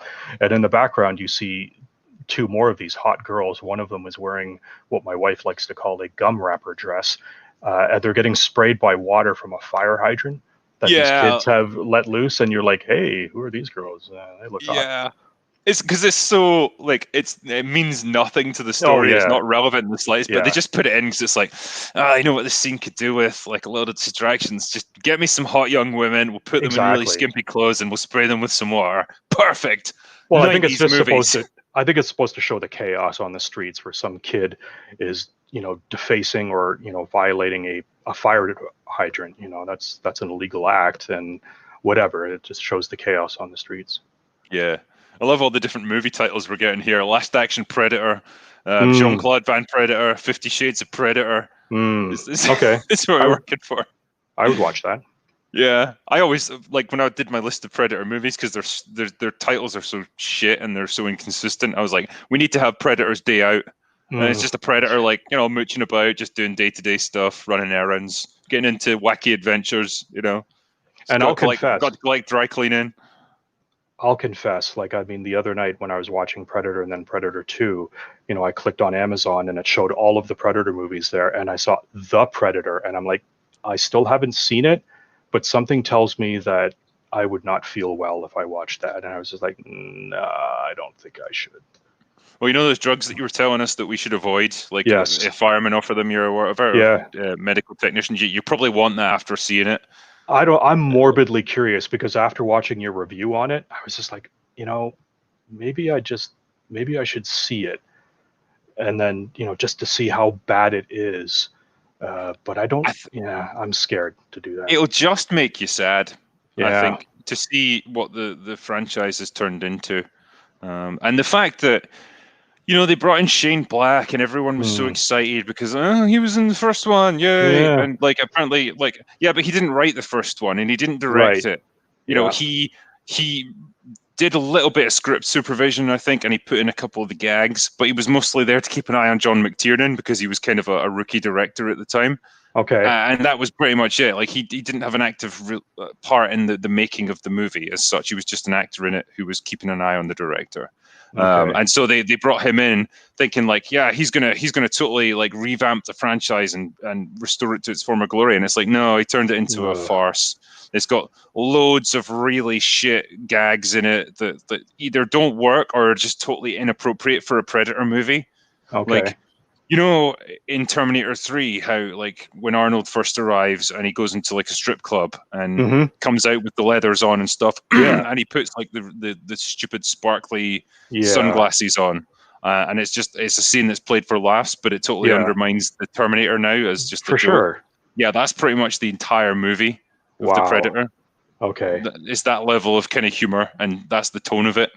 Well, I'm sad to admit that I fell for. I've been burned 3 times because I saw Alien versus Predator in the theater, thinking that it would be fun, and I was like, ugh, you know. And then I was so excited when Alien versus Predator Requiem was announced, and I convinced all the guys on my studio team to go see it on Christmas Day, and I almost felt like apologizing to them afterwards because it was even worse than the first one. And then I fell for that Adrian Brody one, and I was like, okay, how stupid am I to keep giving these people my money? I mean, that was slightly better, not by much, but honestly, like if you asked me what happens in Alien versus Predator Requiem, I couldn't tell you. It made so little impact on me. I can't even remember the fucking movie. I just remember it being shit. It was terrible. Like it was just so offensively bad. But this is why I recommend Predator 2 to people, because I'm like, oh, it's not perfect and it's not as good as the first one, but it's way better than anything that came after. Oh hell yeah, it is so much fun. The pacing, the expansion of the lore, and it takes itself seriously. It's not trying to wink at you and say, "Hey, audience, did you just catch this joke that I made?" Wink, wink. Yes, yeah, that's the key difference. It takes itself seriously. It takes the Predator seriously. It just does a slightly different take on it. It does slightly different things with it, but that's fine. Yeah, God, it's so much better than what came after. I think everyone who liked the first one should see the second one. Absolutely. At least give it a chance. Pour yourself a drink and watch this movie because it's loaded with great one-liners, great action, and just heaps of gore. Yes. Yeah, it's a bloody movie. I mean, what's not to like? Well, this brings me along to like one of the best scenes in the film, I think. Yep. When the subway. Yeah, Lambert and Leona are riding the subway over to reunite with Hart again, and there's a gang there. They're harassing people, and one guy pulls a gun on them, and you're like, oh, they disarm him like straight away, but then fucking everyone else on the train pulls a gun on them. It's obviously that kind of world where if you just want to ride the subway, you better be packing because you're going to run into trouble. I'm just pausing to admire this girl's outfit right here, the one that they're harassing. Just like I am willing to bet that she was a stripper or a playmate or something like that. Like she is that fit, she can't be anything else. They're not even listing her in the credits here, so I don't even know. God damn. She deserves Thanks, Amazon. Credit, whoever you were, random like hot girl on the subway in Predator 2 back in 1990, like if you're watching this, get in touch. We'll bring you on. Yes, please. Thank you. We need to know who you are. You're probably like 60 years old now, but it doesn't matter. Yeah, but whatever. It'll be fine. Yeah, it'll be fine. How would that rank against Tatiana, your favorite stripper? Well, she probably wouldn't be a replacement for Tatiana. Okay. But Tatiana's not been on TV, and she wasn't in Predator 2. So she's got an edge. She's got something there. Who knows? Maybe she's still hot. Okay. But either way, fuck! I can't believe we're speculating about this random extra. Whatever became of her? Yes. Hey, well, these are the things that you ask when you see a movie like this. If anyone in chat's got loads of spare time, then feel free to research for us. You know who we're talking about. The hot blonde girl on the subway train. Scrub through IMDb, 4chan, Reddit. I don't know. Just let us know. It'll be somewhere. But anyway, so yeah, the predator lands on the roof of the train and cuts the power. I think like the lights go out, and that's when you get an absolutely cracking scene because it's so good. it's lit by basically a strobe light effect as they're going past lights outside. So it's very intermittent light. You can barely see what's going on. Everyone starts blind firing into the darkness, and every so often you'll just see someone like get lifted up, like out of nowhere, blood will start gushing out of them, and it's just so effective. Yeah, it's like you've got no idea what's going on. You can barely tell who's alive and who's not, but you just know that horrible things are happening to people, and it's great fun to watch. I really like it. It's such a well shot scene, and it does such a great job of setting the predator up as this like terrifying, horrific force that just comes for you. It almost does have that kind of supernatural feel to it. You know, it isn't, but it could feel like that. You know, and yeah, the claustrophobia of this scene, you know, just it gives you that House of Horrors type of feel. You know, again, like you said, the strobe light effect here. People are running, they don't know what they're looking at, and then a jump cuts to the predator's point of view, so you see his heat vision, and then it cuts to the expression of the gang member's face, and they're all like, "What the fuck?" You know, this is an awesome scene. And you know, some people are getting hit by stray bullets and stuff, like just total chaos. But either way, like the Lambert's like saying to Leona, you know, you get the civilians out of here, and he volunteers, I guess, to hold it off, and to try and take this thing down while they escape, and buying them time. So he's basically locked in this subway car with the Predator, as pretty much the last of the people get killed off. Are we allowed to nominate Bill Paxton here for Great Last Stands Part 2? I know. I honestly thought about this, but I was like, I can't have two Bill Paxton roles in in one video. But this is up there. It really is, because he probably knew that he was getting into like almost like a suicide mission. Right. With how dangerous this thing seemed to be and how many people were getting killed off. But he was willing to make that stand and kind of sacrifice himself to save all these other people. So it's a pretty fucking heroic act. I'll give him credit. And yeah, the way it plays out, like he is holding the Predator off, like it drops down into the room, and he can sort of see it in the darkness as the lights go by. Again, you get that weird distorted humanoid shape that you can just barely see, and he starts capping off shots at it.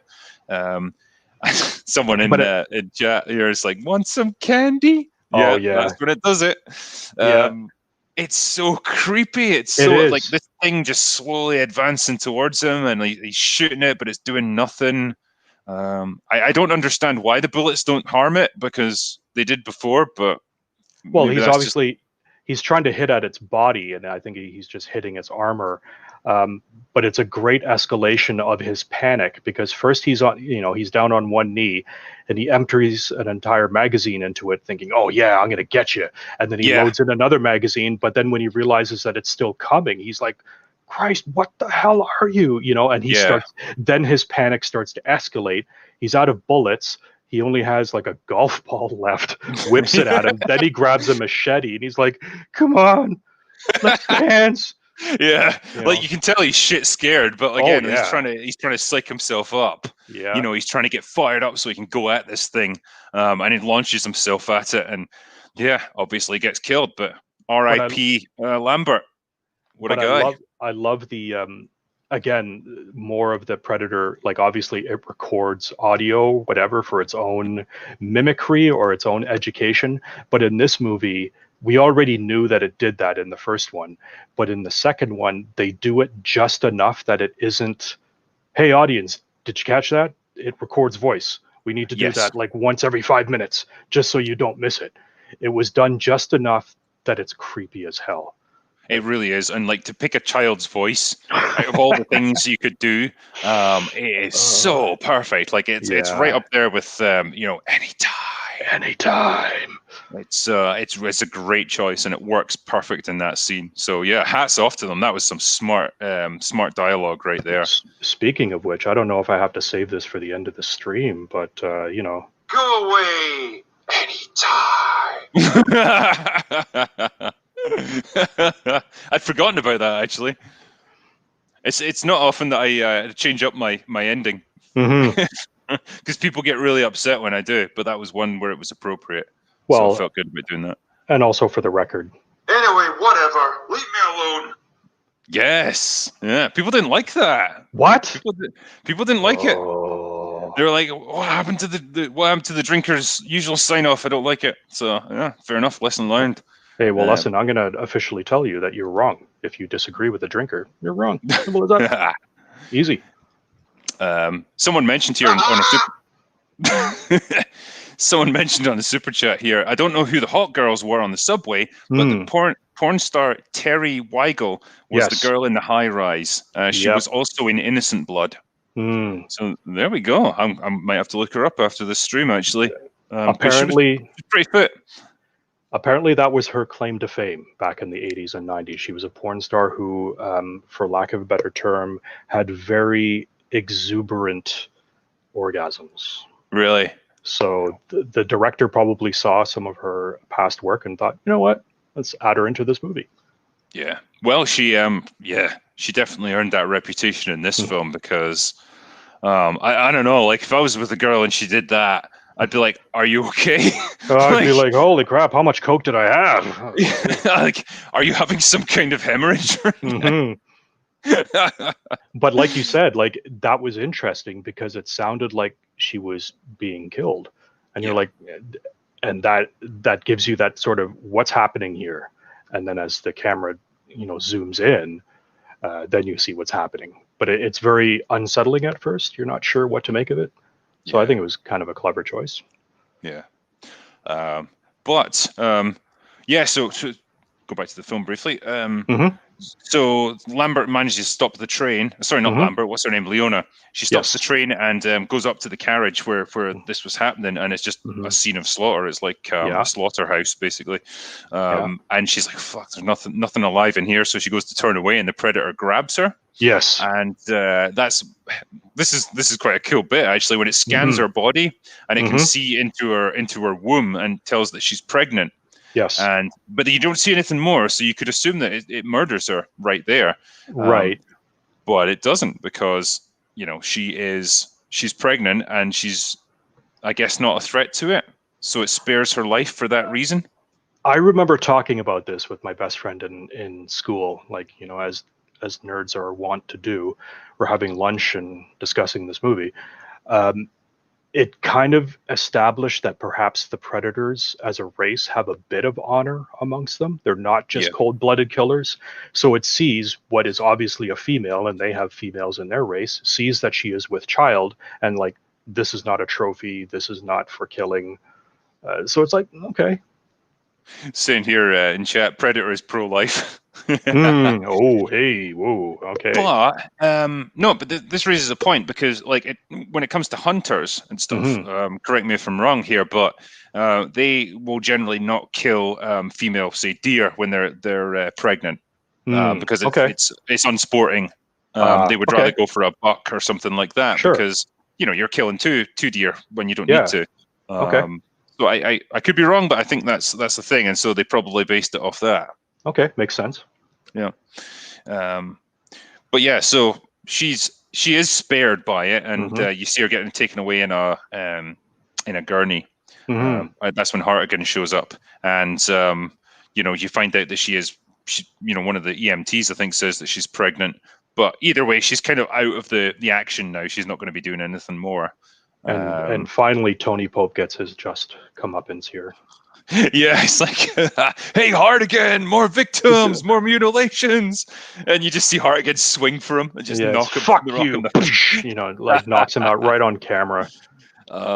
There's so many journalists that I imagine a lot of people would like to knock out these days. It's great to see. It's so fucking satisfying. Listen, I'm not condoning violence necessarily, but if anyone on the chat does that, I will buy you a bottle of whatever it is that you want to drink. So, just saying. So he goes down into the subway and he just in time to see the predator rip Lambert's skull right out of his head. And again, the sound effects of it are so good.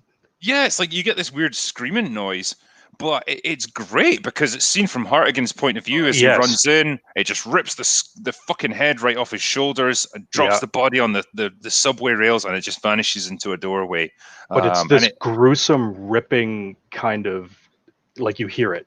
It's just really gross. Yeah. It's great. It's so well played out, and it takes itself pretty seriously. It's played out almost like a horror film. Well, I guess it kind of is horrific. And it vanishes, and that's when he goes in pursuit of it. And that's like he's kind of he's just out for revenge at this point. He doesn't even care anymore. But as he's pursuing it in his car, like it's leaping from rooftop to rooftop, he gets rammed and knocked off the road and stunned temporarily by Keyes' men, because this is kind of gearing up now for the big showdown, I guess. And that's when he's kind of captured by them and taken aboard the trailer, which is like their base of operations. And that's when you get a little bit of a back and forth with Gary Busey. Yes, the cop is back. Yeah, Harrigan.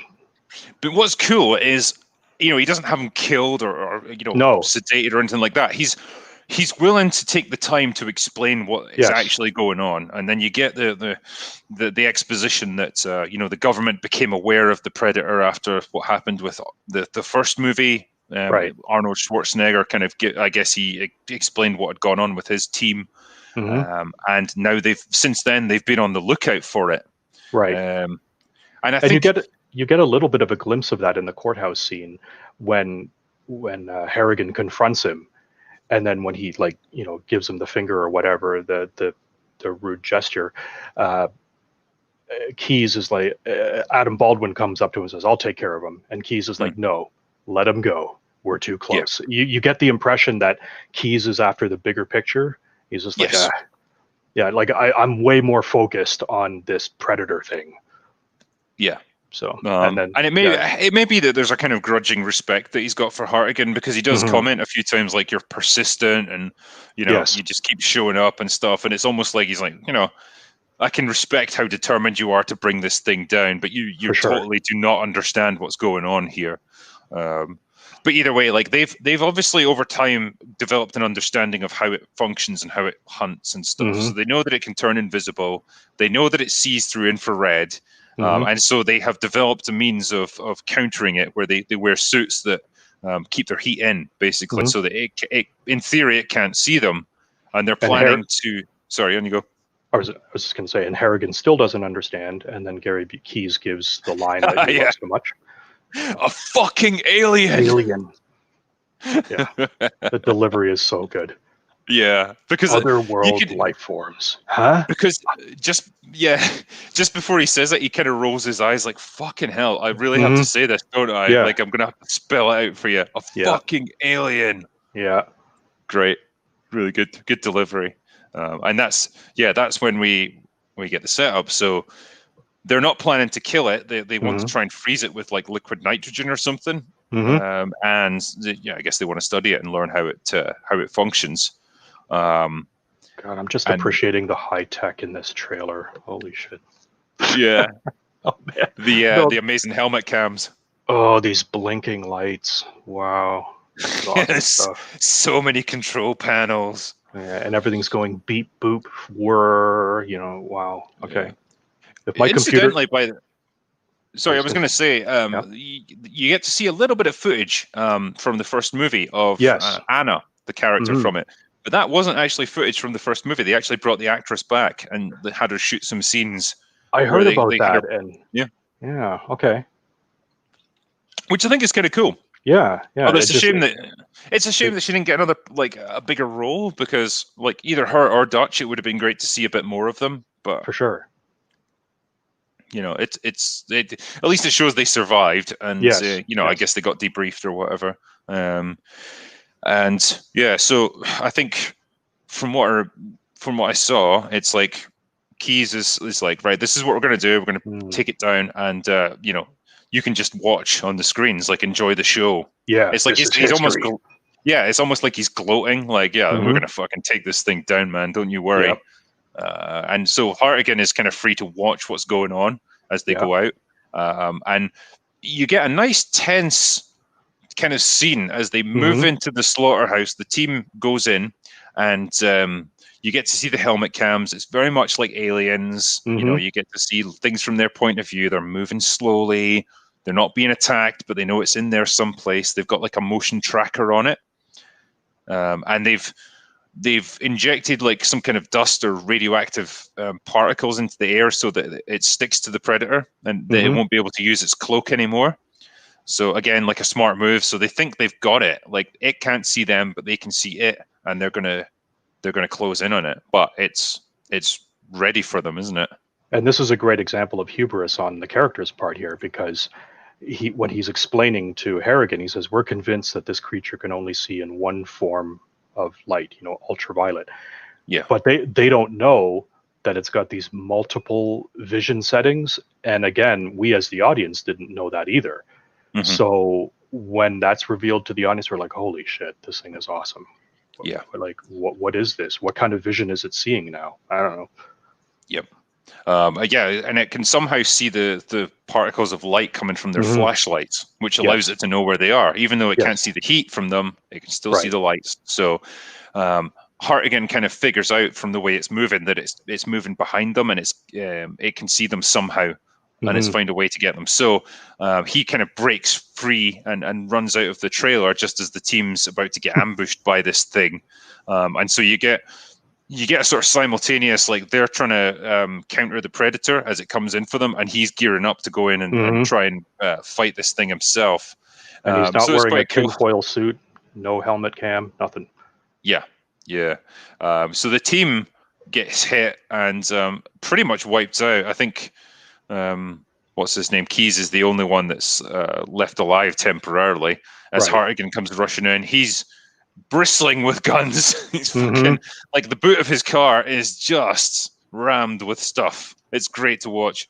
Again, that's the thing you don't get much nowadays is the gearing up scene of movies where guys are just pumping the action on shotguns and like loading ammo and stuff. It's great to watch. Yeah, this is a tense scene. It jumps between the scene inside the warehouse to the trailer. They're watching on their little CRTs here. It's got a kind of an Aliens vibe to it here. Yeah. Yeah, for sure. And I think one of the guys fires some loose rounds that damage Keyes' equipment, so he can't use his gun temporarily. And then he's about to get taken out by the Predator when Hartigan comes in and just opens fire on it.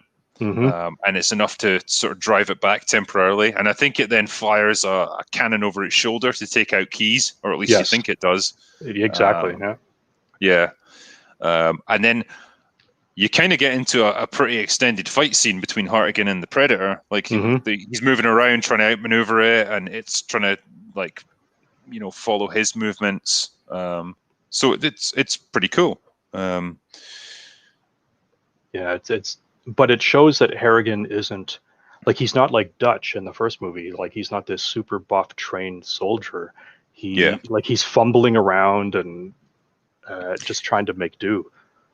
Danny Glover, God love him. Like even back then in 1990, you could see he was a bit creaky.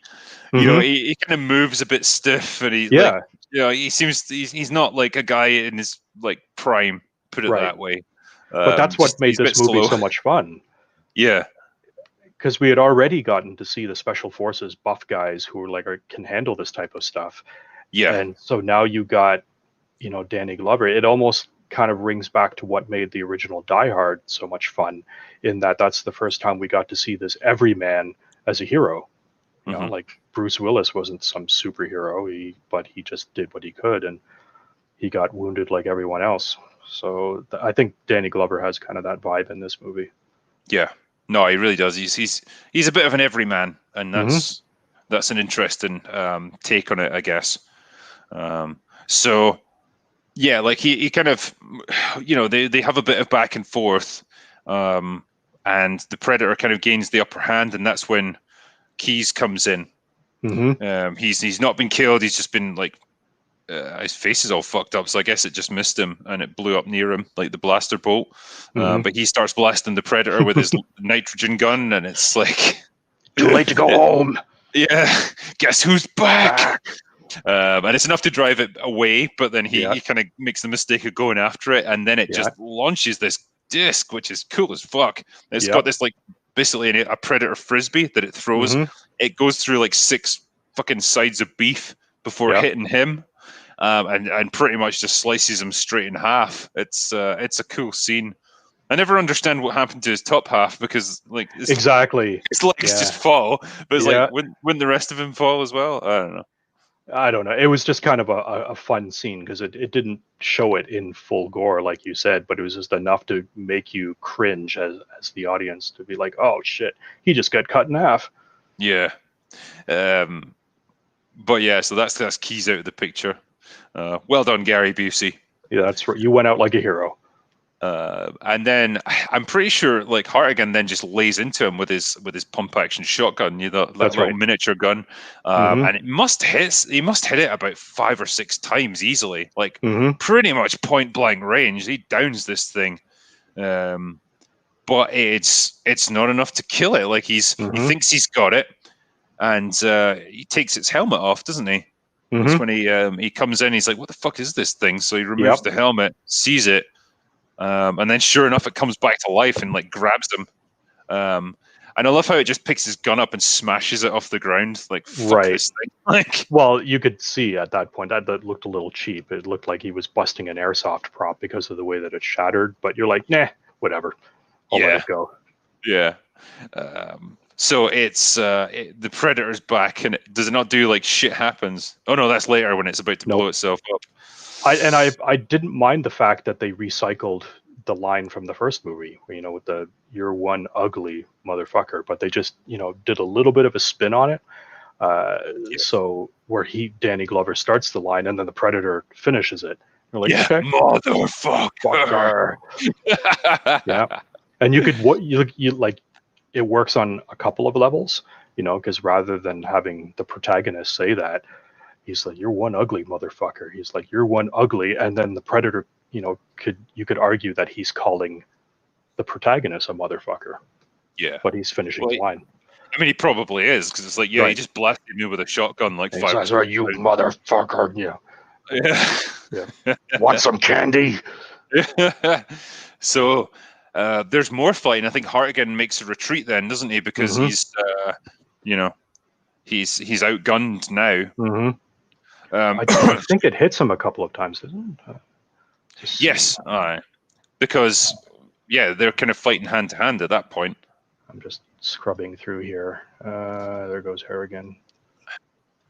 Huge explosion. I got to call out Kevin Peter Hall's acting here. I just love the scene here where after Harrigan blows the door open and then the sprinklers go off and it disrupts the Predator's camouflage, and just the body acting, the way that it's sort of standing there or like it's crouching and it's like trying to fiddle with its computer, and like just the kind of animalistic type of movement that he had was just really cool. No, it looks good. Obviously, he was, about 7 feet tall or something. So, but he moves great for a big guy. Like the Predator looks, it looks solid. It looks confident. It moves great. And that's a big thing. Like in acting, like much like the guy that played the original Alien. They put him in a suit, but he had this kind of lithe body that made him move just very otherworldly. And that's huge, especially like when you can't see the actor's face. Yes. They have to do a lot of body acting. My wife loves The Mandalorian specifically for that, because of the way the body acting that he does with the helmet on. You can't see his face, but you can tell what he's emoting. Yes. And that's a tough thing for an actor to do. Yeah, I mean, same with V for Vendetta. You never really get to see Hugo Weaving's face in it, but the performance he gives is still fantastic. Again, like you say, just a little. All it takes is a little tilt of the head, or like a gesture, or whatever, and it's great to watch. And you can convey a lot, I think, through body language. So it's a cool way of doing things. So. I'm trying to think how this plays out. So they takes the helmet off. Yeah. You motherfucker. And he throws him, smashes the gun. You're right, yeah. Yeah. And yeah, here Harrigan is like injured because he got shot and he had to take his vest off. So he's obviously winded. Oh yeah, because the vest has been vaporized, isn't it? It's like got a big chunk out of it. And it's like red hot. He got hit with again, the shoulder cannon. Yeah. Yeah. It's a little bit again like Aliens, where Hicks gets acid on his vest and he has to take it off before it burns through. Get it off! Get it off! Oh yeah. So yeah, I'm pretty sure he makes a run for it then. And he climbs up the ladder here. He's on the roof. Oh shit, he's on a roof. Yeah. Yep.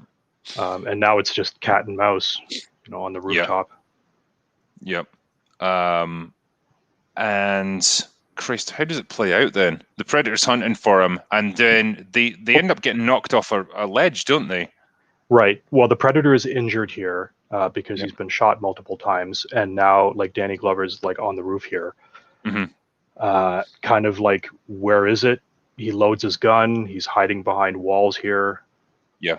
And then all of a sudden, like the spear comes out of nowhere and scares the shit out of him. Yeah. Oh yeah, because it goes right through a wall. That's right. But he grabs the spear, and then he charges after the Predator and like knocks him off the ledge. And then that's where you get the scene where the Predator is hanging there. Yeah. So they're kind of hanging together, and the Predator, for whatever reason, I guess it sets its self-destruct device, and that's when it goes, shit happens, and you see the thing counting down, and Hartigan, he's got the frisbee, hasn't he? With him. Well, he's reaching for it because right before this, you see the Predator. He's bleeding, and and then he's also breathing through some portable ventilator mask. So that just shows you that he's obviously injured and not at his full strength. So yeah, when Harrigan knocks him off the ledge here, now they're hanging, and Harrigan is hanging off the ledge by one arm, and the other arm is held by the Predator. Yeah. So. With his free hand, he reaches for the disc that the Predator is holding in its right hand. And slices its arm off, doesn't he? Yes. Like that destroys the computer that was going to self-destruct, and the Predator falls. But it falls down the side of the building, and you see its claws like scraping off the walls, like sparks flying everywhere and stuff. Yeah. And I think it hits a pipe or something that then. It's quite a hard thing to describe, but it's like a pipe that's attached to the side of the building that it hangs onto, but then collapses over onto the building on the opposite side of the alleyway. Right. And he falls straight through a wall. And is there not like a little old lady who's watching TV with her husband? Watching Jeopardy. Like, what was that? Did you hear that? And he's just like sleeping. Herb, I think there's someone in the bathroom. So the Predator, we got a little glimpse into sort of the med kit that he has. Yeah, kind of like the first movie where it gets shot. Right, but they expand on it a little bit more. I think you get to see a little bit more of what's in his med kit. He's got that portable dish that expands, and he crumples some drywall into it and puts some alien goo, and it makes like some kind of paste. Yeah, so it's almost like something that's really hot that can cauterize the wounds that he's got. So this thing, he injects himself with, I guess, like sedative or painkillers or steroids or something like to help him. Probably ketamine. Yeah, ketamine. Yeah, doped up Predator, and then uses that to dress his wounds, like the fact that he's missing an arm and the gunshot wounds and stuff. And then Hartigan goes down in pursuit of him. Again, he's terrified of heights, so this is like his worst nightmare. But he's so determined to get this fucking thing that he just goes for it, and he overcomes his fear, I guess, to climb down this thing. And his gun drops. Yeah, he loses his gun here. Yeah. He loses his gun, so he's basically just got the frisbee. The Predator bursts through the wall where the old lady is just about to approach the bathroom and like charges out of there. And Hartigan goes after it. And that is pretty sure that's when they go down into the underground. Well, he chases him, and then he goes down an elevator shaft. And so the Predator retreats underground, and Hartigan follows it down an elevator shaft. and into, I guess it's meant to be like it's not a sewer, but it's like some kind of underground cavern beneath the place. I assumed that it was like either a subway tunnel or a sewer. Something like that. It's some tunnel that's underneath these buildings, and that's when it brings them to the Predator ship that's down there, which it raises a whole bunch of questions when I look at it now, because it's For like, sure. has it always been there, or like is it just a recent thing? And if it is recent, like how the fuck did it get there without anyone seeing it? Yeah, and like if it's been there for like decades or millennia, or hundreds of years, like how would you have been able to build all this stuff around it? It's a bit of a weird one. Yeah, I don't know. I looked at this scene when I first saw it. I just thought, oh, in the first movie, you see the ship in orbit and it launches, the Predator into the atmosphere of Earth and then flies off. I just took it to mean that this is another one of those ships, and this time they just decided to, with their cloaking technology, land in the city, and then they let loose one of their their young predators into the city, and they're just waiting for him to complete his rite of passage, and then they get in their ship and then they fly away. Yeah. So I don't know if it's been there for a long time. I just think this was just another day at the office for them, that they flew into Earth, and this was a place of conflict. After this, who knows, they would probably fly off to Bolivia or something. Yeah. Well, I think Gary Busey does list a long list of places where they think the Predator's been before, and it was like, that's right, Iwo Jima, like Cambodia. Yes. That's like, okay, so like it's been around since World War II at least. For sure. And then we find out it's been around even longer. Yeah. But either way, I mean, in this case, like Hartigan goes aboard the ship. You don't get to see a huge amount of the interior. It's all very misty and foggy, and I'm totally fine with that. I don't want to see too much of it. But the Predator is lurking in there somewhere, and he goes in. That's where he sees the trophy room, isn't it? And that's where the music swells up, and you just sort of get this payoff scene. Yes. And I'll admit, the first time I saw this, I didn't catch that was a alien skull in there. So I went back to the theater to watch it again after a friend said, "Hey, did you see the alien skull in there?" And I was like, "Holy shit, you're right." And yeah, you're right. Paul W.S. Anderson, God bless that guy. He decided to, make a silly movie out of it, but it was just a cool little bit of lore. Yeah, it's so cool when you see it. Yeah. And it's like just that idea, like way back then. Holy shit! Like the Alien universe and the Predator universe like overlap. No way! What would a conflict between those two look like? That would be the coolest movie ever. And then you realize, no, it's not. It's not cool. I think I read probably the best critique ever. This was a long time ago when they were talking about Alien versus Predator, and the critic said, "Yeah, you know what? It would kind of be like RoboCop versus Terminator if the two of them were having a fight in your driveway. At first, you would be like, hey, that's really awesome. But then like half an hour later, you would come out and be like, guys, can you wrap it up? I need to go to work." Yeah. Just like exactly. Like you could have so many nerd arguments about who would win, Alien, a Predator. Don't know. I think the problem is as well, you obviously need a human component of it to make it relatable. Right. But then that just becomes a distraction to the movie, because what you really want to see is aliens fighting predators, but you can't have 2 hours of that and nothing else. And I don't know. I think I would prefer that. The first movie, Alien versus Predator, that the actress Sana Latham, whatever, she delivered so many cringy lines in that thing where I was just like, oh, for God's sakes, can you just go away, please? Yeah. Can we have more Alien and Predator fighting? Yeah, that's all we want to see. It was such a letdown, that movie. Sargon was saying it's such a great Easter egg. It really is, and it really was. Yeah. What I love is like there's other skulls and stuff in there that look even more badass than the alien. Like this, this huge thing with like mandibles sticking out and like loads of ridges going down it. It's like just loads of cool stuff, and it's a cool little idea. And it's probably I wish that had just been as far as it had gone. But it leaves you with that question of like, holy shit, these things are so badass that they can hunt and kill xenomorphs? Yes. Wow. Okay. Yeah. That's a nice little moment. But I mean, yeah, you get that the music swells to like ridiculous levels. It's so fucking intense. And that's when the predator comes in to try and take him out for the last time. It hits him with the net, I think, which is what killed the Jamaicans earlier. Yeah, pins him to the wall. Yeah. Yep, and he's about to get killed by that, but then he uses the frisbee to cut himself out of it. Great little back and forth. He's using the tools at his disposal, and he's able to counter the Predator's technology with his own, or with its own technology, should I say. And they have a little fight, but like the Predator fucks him up as well. Like it slashes at him with his claws. Right. He's messed up, and I think he like drops to his knees. Yes. And the Predator closes in. And I love when it clenches its fist. You hear this like exactly the knuckle cracking. Yeah, for sure. Just great stuff. It's like it's ready to mess him up big time.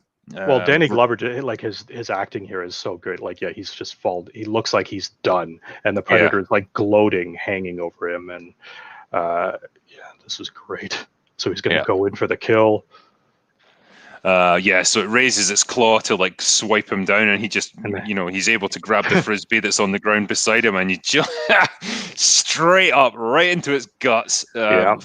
And you can see the absolute relish in his face as he's doing this. He's like, "That's right, asshole! So shit happens!" And just the sound effects of the Predator screaming here, it's just like, wow, that's so blood curdling.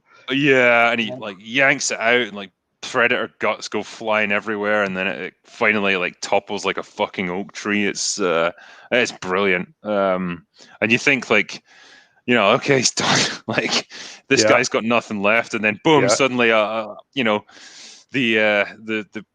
red dots appear on him, and it's and you're like, oh shit, yeah. And then Predators just appear from every direction, like he's surrounded by these things, and it's taken every ounce of what he has to take down one of them. And he's got a dozen of these things around him, and I love his line here because he's just like, okay, who's next? Yeah. Well, it was just so great because it just gave you a nod into this culture of like, oh yeah, like we knew there were more of them, but to see like a whole bunch of them, we're like, oh yeah, that's kind of cool. And they're all different designs. There's all like variations to them and stuff. Like, I guess they all kind of customize their armor and their helmets in different ways. And like you say, it's a little insight into their culture. It's kind of interesting. It's like a rich sort of culture. Great stuff. Love it. And it's enough to just show us these little glimpses. I don't need to know everything about them. I don't need to know that they're trying to harvest autism from like humans because it's going to make them evolve. That's something that happens in the Predator, believe it or not. They have dogs. They got Predator dogs. That all stuff is all bullshit. But this is just like enough to give us just a bit more lore, but not too much. And I guess what would be the leader of these Predators comes forward, and it hands him a. Well, this is great. Yeah, like I just love this scene where the laser pointer is still on him, and he pauses to look around, and he looks at all of these Predators who are just surrounding him, and then he just drops the frisbee, like, oh fuck. Yeah. And thinking that they're going to kill him, they walk up in a threatening manner, but then pick up the body of the dead one and carry him off. And like just the look that Harrigan gives as he looks over, like, okay. It's like, like what the hell's happening now? Yeah. And then the head Predator, I guess, it's a weird thing, but it gives him like an old flintlock pistol. Yes. And says, take it. Yeah. And I can never see what's on it, but like he holds it in his hand and he looks at it and it's got an engraving on it, and I can never read what's on it. It's an inscription of like whoever he took it off of, but it says 1715. Right. So it's like telling us like Predators have been around for hundreds of years. They've been hunting on Earth. Again, like just a little bit of lore there. It's just like, wow, okay. Yeah. Raphael Adolini, 1715. So it's like a conquistador or something like that. Okay. Interesting. But so wherever this pistol came from, again, it hints to like another story that's like, oh God, I want to see that as well. Exactly. Can you tell us that story? I don't want to know about some kid going out on Halloween wearing a mask, like, geez. I mean, imagine having to take on Predators with muskets like, and swords. Great stuff. And it says to take it says to him, take it. And turns away, and it's like the Predator showing him respect. You defeated one of our own, and as a result, we're not going to kill you because you've earned this. That's right. But now And we're going to fire up the ship and you have like 5 seconds to get the fuck out of here, or, you're going to die. yeah, exactly. So yeah, Harrigan's like, oh fuck, get out of here. So he bolts for it with the gun, and you see the fire and everything as the ship takes off, and then it's gone. Again, you don't need to see too much of it to know that that's what's happened. Like, where did it go? Yeah, how did it get that's out? All. So I was just looking at Sargon there. It's like, dude has to fight predators on a pirate ship with musket and swords. Yeah, for sure. Yar, there be a predator boarding us, mateys. That's right. But yeah, so that's the ship away, and Hartigan's there. Like, he's just like Dutch from the first movie. He's all covered in dust, and like, he's exhausted and stuff. And the government guys show up in their chopper. And again, it's cool. Like, Daniel Baldwin, it is Daniel Baldwin, isn't it? Adam. I always get the Baldwins mixed up. There's a bunch of them. Yeah, and he's like, God damn it, we were so close. And yeah, just you get this great line from Hartigan, like, yeah, don't worry, asshole, you'll get another chance. Exactly, and it just gives you that hint that, you know what, he gets it. These things have been around before; they'll be back again. Yeah, they're not to be messed with. You don't know what you're dealing with. But I got a cool pistol out of the deal. Exactly, yeah. That should be his new gun. Like, get rid of that, the shotgun thing. It's like, he'll just go around with a cool musket. Oh, probably it's only got one shot. Yeah. It's only got one shot, but it's a good one. Yeah. But just, yeah, when I think about that ending, it's such a cool film. Like, like we were saying earlier, it expands on the lore. It gives you these little tidbits of a larger universe, a little bit more of an insight into the Predator culture without, destroying their mystique. And it hints at future movies to come, and it does everything you would want from a sequel. And honestly, I don't understand why it didn't do better at the box office, because I really enjoyed it. Yeah. It was a fun movie. It was gripping. It was gory. It had horror moments. It had funny moments. It had great characters. It had Bill Paxton. It had Bill Paxton, yeah, with his golf ball. I think the major critique I always heard was people just didn't like the character of Leona. They just thought that the actress who played her just kind of took away from it. Really? Out of all the things to not like about the film? Like, I even have an edit of this movie. So someone on the web made a version called Rough Cut, and he had basically edited Predator 2 and cut out all of her scenes, and then he spliced in the beginning of Alien versus Predator to the end of it. So what he was trying to say in his edit was that when the ship leaves the sewer here, it's on its way to Antarctica, where Alien versus Predator starts. So it's like, okay, that's an interesting thought. But yeah, he purposely removed Leona from all of it because that was like a common gripe. I'm like, really? I thought she was like, what's not to like? She was fine as a character. I thought she was fine. It's the same girl that was in Running Man with Arnold Schwarzenegger, ironically enough. And I thought she was all right. Like, the character was fine. She had some slightly funnier moments, but she was kind of a bad. I always got the impression with her she was just a person doing her job. She was just for sure. I never had an issue with her, so it's a bit of a weird one. If anything, I thought the issue would be, Arnold's not back. Don't like it. I miss him.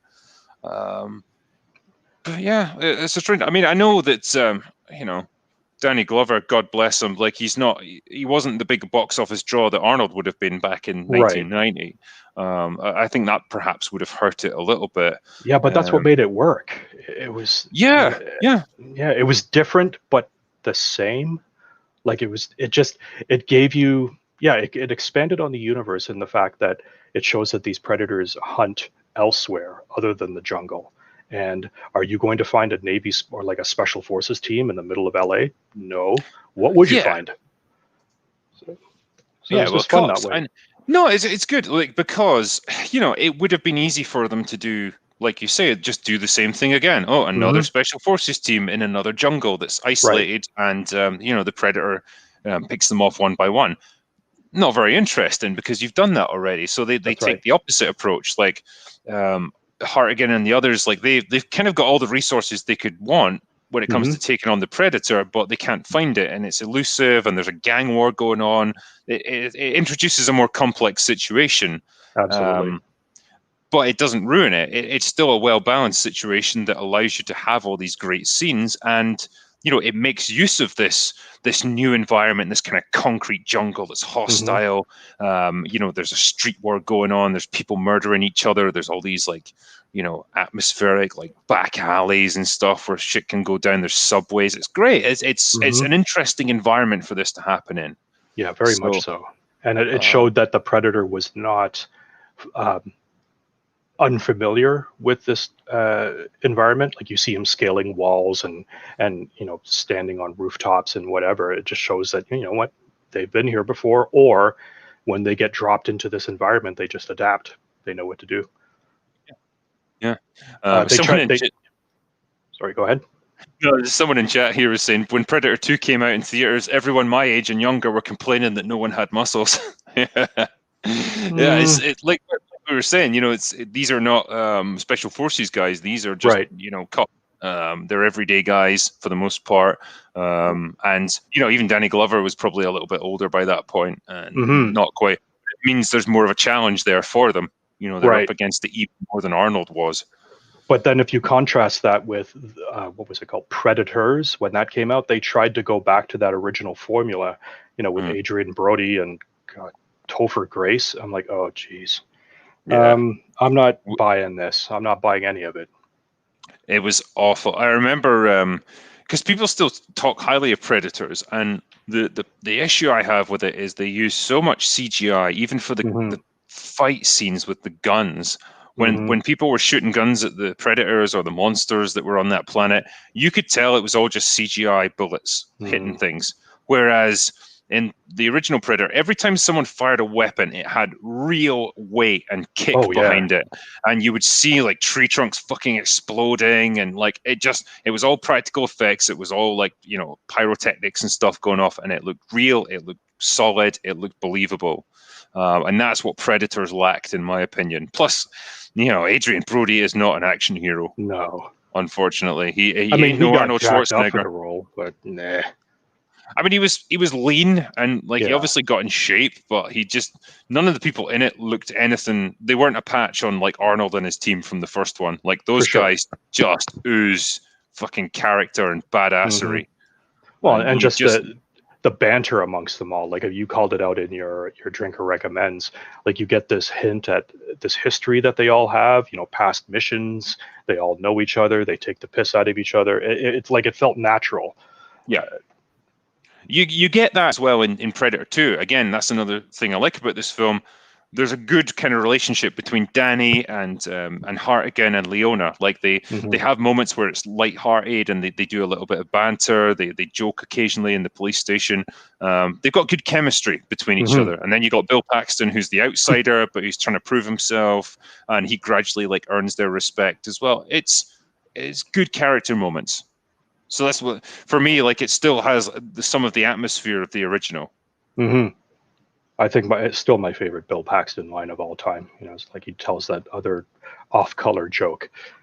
Hey, I go in for my physical, right? The doctor says I need a stool, semen, and urine sample. And I say, geez, doc, I'm in a big hurry. Can I just leave you my underwear? And then Leona's response is oh, God. It was funny. I love how he presses on with his anecdotes, even when it's really obvious that no one's listening to him. In the first time they're interacting, when he's trying to crack on with Leona, she's literally pacing back and forward, shut up. Yeah. You gotta hear this. What? Yeah, he just keeps going. The guy just doesn't give a shit. I love it. It's you want to say we all know someone like that? I don't know. I think that guy would be the life of the party. I would go out for a beer or two with Lambert. He would be a good guy. He'd definitely be a good guy to be wingman with. For sure. But what I was going to say as well, we've got a few super chats to go through, and they're still piling in. So do you want to see if we can crack on with them? Yeah, please do. But yeah, in all respects, we recommend Predator 2. I actually found myself, after talking it through with you and after watching it today, I like it even more than I did before. Really enjoyed that film. glad to help. Glad to have another fan of this movie, because I just don't feel like it got the praise and the respect that it deserves. It's a fun movie. Yeah. Maybe now, 30 years after it came out, it's going to have a resurgence. It's so politically incorrect. It's got so many triggering moments. Well, that's all the more reason to push it as hard as possible. I feel The Drinker could make a really good video on it. I'm just saying. I know, yeah. Oh, if this came out in cinemas now, I just imagine people losing their minds over it. It'd be great. And I was just going to call out, like, again, like this was a long time ago, and people were complaining about the Leona character. But if you were to watch it now and think that she's a bad actress or something, just think of this. Here's a thought experiment. Why don't you put Tessa Thompson in her place and see how it goes? I think my eyes are bleeding right now. Exactly. She is, like, she's obviously a prickly character and she takes no shit, but she is a million times more likable than someone like Tessa Thompson or Brie Larson or Tandy Newton, like anyone like that. Any of the crop of, like, you know, dead-eyed, brain-dead actresses that we have now that have got zero charisma. Like, yeah, she is just a good character, or at least, you know, fun, and she doesn't make you actively dislike her. For sure. Yeah. Well, I just wanted to throw in one Tessa Thompson comment, and leave it at that. Fuck off, Tessa Thompson. Wait a second, I may even have that. Hold on. I've got it somewhere. Fuck off, Shaw. Oh. No. Wait. Can we make it happen? Will it come? You go, girl. Sorry. That's close enough. Fuck off, Justin Trudeau. Thank you. As a Canadian, I personally want to buy you a drink every time I play that. So how many people have I told to fuck off? It's great. Yeah. There's so many nowadays. Yeah, I thought I had it on this one, but I don't. Sorry. Never mind. It's loaded on the drunk saber. I know that. I did tell Tessa Thompson to fuck off because she is kind of annoying. After Westworld, 3 seasons of her, I'm just like done. And you also told Tandy Newton to fuck off, but I haven't recorded that one yet, so that's on my list. Okay, yeah. So from the super chats, Charles Caballero was saying, "Fight to the death, Hawk and Stingray versus Ray and Kylo. How long would the match last until Hawk and Stingray show no mercy with a headbutt from hell?" Yeah, like, if lightsabers were out of the picture, Hawk and Stingray would fucking mop the floor with Ray and Kylo. They would take them any day of the week. I don't know. As you pointed out in your last Ray video, she would just use force lightning on them, but she wouldn't know how, like what she was doing. She just would do it, and then zap, bam, done. It depends. Yeah, it depends how much of a run up that they have. Like, if she's got time to use force lightning or force throw or anything like that, or force spew, I don't know. She could perhaps take them, but generally, I like them a million times more. So my money's on them. Okay. Especially if Stingray's got 2 bottles of, like, hooch attached to his hands. That was one of my favorite scenes. It's like they're in a house party and he's got 2 drinks, like, sellotaped to his hands, like duct tape, and the police raid the place and he's trying to get out but he can't because his hands are, like, taped up. It's great. Dan Campbell says, "Finally, you think just because you're drunk is an excuse to be tardy? Why? We were only like 2 minutes late coming in. Give me a break." Oh, come on. Yeah. Well, you know what I say to that? Get fucked. To be fair, I was a bit late sending you the link, so by the time we got set up, it was like 1 minute to go. So we needed a couple of minutes just to get set up. But yeah, we got going. Justin Stahl, super underrated movie and sequel. As all sequels are more of the same, it changes enough and adds enough to Predator lore to make it good. Yeah, exactly. Like we were saying. You get little extra glimpses into the Predators' culture and their society, little tidbits, but not enough to take away their mystique. And that's what I think a Predator movie should do. I don't want to know the full details of how the Predators function. That's not interesting. Terry Light, thank you for the great content. Thank you. I'm glad you enjoy it. Jen M. Drinker, you're the best. You're going to have a 500k sub party when you get it. Yeah, damn right I am. When I get to 500k, whatever day it's on, I'm just going to do a live stream and just see what happens. I'm not going to plan it or anything. And I'll invite anyone who wants to come in. So yeah, it'll just be an open house. You know what? I still haven't cracked open the American Oak yet because I've been saving that for a special occasion. Oh, the Auchentoshan. That's right. It's. I haven't opened it yet. When you hit 500,000, I will crack that open. And nice one. Yeah, if you allow guests on that stream, I will happily drop in. Yeah, throw back a glass or two. Yeah, I'll keep it open. So whoever wants to come in, I'll kind of like rotate people around, and I'll stream for a few hours, and we'll just see what happens. So you will be a guest, an honored guest, sir. Oh, I'd love to do it. Would love to cheer you on there. Like, holy shit, 460,000. That is just awesome. Congratulations to you, sir. Thank you. I think at this rate, it'll probably be some point in September, I guess, when I get to 500,000. So all right, we'll see how it goes. Fundacup says Razor Fist video on Predator 2 was great. Oh shit, I need to watch that then. Did he really do that? Wow, I've not seen it. No. Okay. Because I've seen some of Razor Fist stuff actually, and it's really good. So I don't know why I missed Predator 2. So yeah, I'll give that a watch. I'm gonna look that up right now. Demaster 12 says, Drinker, are you familiar with Ronald Knox's 10 Commandments of detective fiction? Ruan Johnson's Knives Out breaks numbers 2, 6, and 8, arguably 5, 9, and 10 too. No, I don't know the 10 Commandments off the top of my head. I think I've heard of it, but yeah, Knives Out breaks a whole bunch of rules, and I don't know how to describe it. Like, people seem to be enamored with that movie, and they seem to think it's really smart, or at least the critics do, but who cares what they think. But Ryan Johnson's got this weird reality distortion field where he can somehow make his movies seem a lot smarter than they are. But yeah, Knives Out isn't a smart film. And yeah, I'm not going to go into too much detail because honestly, I've spent like about 8 hours of my life talking it over with Mahler and Rags and stuff, and I just want it to end. It's like purgatory for me. I can't get away from that fucking movie. Did it subvert your expectations? No, because the guy that you kind of suspected right from the beginning actually was the killer. So there's not much to it really. Yeah, it's awful.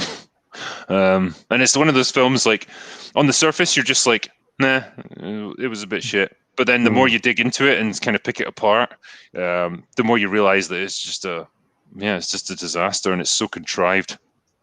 Anyway, don't make me talk about it anymore, please. All right, sorry. Hey Momo says, been taking your suggestions. Blade Runner was stylistic and all right. Falling Down was amazing. Good slow build on both narratives. I'll make a run of the Predator movies this week. Yeah, just watch the first two, ignore the rest. That's right. Falling Down, I love. It's one of my favorite movies of all time. It is almost heart. It is almost heart wrenching. I remember watching it not that long ago, and just the final scene on the pier just almost brings you to tears. Like the empathy you feel for him. Like you're not necessarily saying what he did was right, but it's like, you know what? Wow. He's a guy who. He doesn't want to be a rebel. He doesn't want to like rebel against things. He wants to be your reliable like government man who works the same job for like 30 years. He just wants a steady paycheck and a family, like all just good, honest, like kind of what's the word? Not humble. Well, he's just an honest man, I think. Good, yeah, just good-hearted things. And, you know, he's never allowed to have it. And more and more things get taken away from him until eventually he snaps. And you can't help but empathize with a guy like that. This is a guy who wants to kind of stand up for, like, good old-fashioned values, I guess. And he's just never allowed to. And I think it's a great film. And it's as relevant now as it ever was, quite frankly. Exactly. It's almost painful to watch, but... still somewhat cathartic. Yep. But Stiebeck B says, when all will go back to normal, I'm going to make my Scotch pilgrimage to learn about whiskey. I also rated Hell's Rack, Expanse, and Hardcore Henry. Cheers. I need to do a review of Hardcore Henry as well. It's amazing, that film. That Great movie fun. was nuts. I only got about halfway through it, and I haven't finished it yet. But it was, yeah, I'd never seen anything Oh, like it. it's just relentless. It's great. Okay, Never, yeah, like you said, never watched another film quite like it. But okay. yeah, a good film. Dan Haynes says, after the pish poor Predators and The Predator, how would you save the franchise? What would be your suggestion for a great Predator movie now? Good question, man. I mean, Predator isn't quite like the Terminator, where you've essentially only got one thing that you can do, and you just have to keep repeating the same formula over and over again. As Predator 2 proved, you can put the Predator into different environments and make it interesting. I wouldn't do another Alien versus Predator ever, No. because that does not work.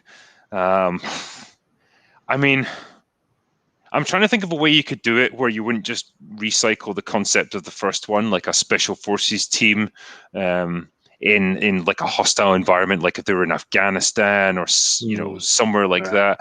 It would be it'd be much the same thing. Yeah, I don't know if I could even think up another way of saving it necessarily. I would almost be content to let it rest.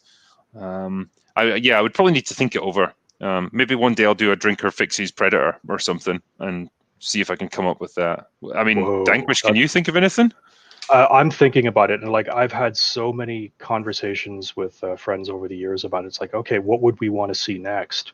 And after Predator and Predator 2, it's like, yeah, you're exactly right. Like, where do we want to see him go next? Do we even care, or would the joke be played out? I think it's just fine to leave it as it is. Yeah. And then, at the time, I remember when Alien versus Predator was announced, and there was a comic book, and people were like, "Oh, this is going to be so cool." But then you can't give either one of them enough screen time in order to justify their existence, so it becomes too much. Yeah. And I don't know if I would want to see him like, okay, what happens if he goes to, like you said, Afghanistan, or a Predator in Japan? Like, do I want to see that? I don't know. Yeah. But I'm not a writer. I don't profess to have a creative mind in that regard. Yeah. I mean, the first movie was great because it was a novel concept, and it's like, Hmm. oh wow, I've never seen this thing before. Like, what is it, and Hmm. what's it capable of? By the second movie, you know what the Predator is and what it can do. Hmm. It expands on it gives you a bit more, but it leaves you wanting more. And then I'm not sure if you could then create another movie where you would still leave your audience wanting more after that. They've tried multiple times, and it's been an escalating series of disasters, really. So it would definitely take a lot of thought, and it's not something I can do right now on the call. And with each sequel, like in any type of franchise, with each subsequent movie, they always have to expand upon it just a little bit more to give you something Mhm. you didn't know. And I think after Predator and Predator 2, I as a viewer, I know all I need to know about the Predators. I don't want to know about their home world. I don't want to know about their rites of passage necessarily. It's just all up to speculation. Yeah. So when they did Alien versus Predator, and then Requiem, and then all of these other movies, and they expand on it and they show glimpses of the whole world, I'm like, I don't really care. You could maybe do a prequel. You can make, like, as much as we were joking, like, oh, wouldn't it be crazy if you had to fight a predator with muskets or swords or whatever? Mm-hmm. Could you do something like that? Like, I don't know, the first explorers to land in America or something, and they end up like being hunted by a predator, and they've got to, like, use their ingenuity to take it down. I don't know. It would be like doing the first movie, but with more primitive technology. So I don't know if it would work, but Damn it. it's an option, I suppose. I just had the idea. That's how you're going to save two franchises: Pirates of the Caribbean and Predator. Yeah, I tell you, man, if they don't have Johnny Depp in the next movie, I'm not fucking watching it. Mm. Okay. Yeah, like I'm not going to get too much into it, but like the court case going on and stuff. Yeah, get fucked. Like he does Seriously. not deserve to be fired. Yeah, that's such an unfortunate thing. He is definitely one of my all-time favorite actors of all time. Like, him and Tom Hanks are my absolute favorites. Yeah, yeah. Um, Chapel here says, Drinker, your fix of Ray makes me yearn for a drinker's cut of episode 7, and your recommendation of the extended version of Watchmen showed me movies can get close to the source material with time. Yes, well, I'm glad you enjoyed the Ray thing. I did my best to fix her as much as I could. And with Watchmen, yeah, I will fucking stand by that. That is a good film. Especially if you watch the ultimate cut, where they bring in a lot of the stuff that was missing from the theatrical version, where you get like Hollis's death and, you know, so much more backstory. It's such a rich world that they created. It looks great. The cinematography is great. The characters are really good. I love that film. I genuinely think it's a great comic book adaptation if you get the right version of it. And I would stack it up against the TV show any day of the week. The TV show is garbage as far as I'm concerned. I don't know if you've watched either one of them, Danquish. You know what? I started to watch Watchmen, and it just didn't grab me for some reason. So I'd like to actually, like after you did your video, I'd like to actually sit down and give it an honest go, because it does sound like it would be a very cool, you know, borderline film noir type of thing in a way. It's like a dark take. Because my wife and I, we really enjoyed The Boys. So this kind of sounds like the precursor to that, or like the inspiration for The Boys in a way. In a way, yeah. So it's based on a sort of graphic novel comic book series from the 80s. As long as you don't go into it expecting another MCU movie, that's fine. It's very different from that, and but it deals with really interesting ideas, and it doesn't have your sort of traditional ending. But the way it's shot, as long as you put the work into it, like you pay attention to it, and you really take note of what's going on and what the movie's trying to tell you, you'll get a lot out of it. I guarantee you. Okay. So yeah, if you watch Watchmen, I will watch Kung Fury. How's that sound? We'll compare notes. Yeah, there we go. Do it. Honey Badger says, Drinker, when do you think the SNP with their new hate crime bill will come after you? I don't know, man. I mean, I just review movies. Like, I don't cover politics really, so with luck, I guess I'll be all right. Beyond that, I don't know. Hopefully I'm not even on their radar. But yeah, just for context, Danquish, the SNP is the sort of ruling political party in Scotland. Ooh, okay. And they're called SNP, but they could be called SJW. They're kind of a little bit like that. All right. But I won't go into too much politics here.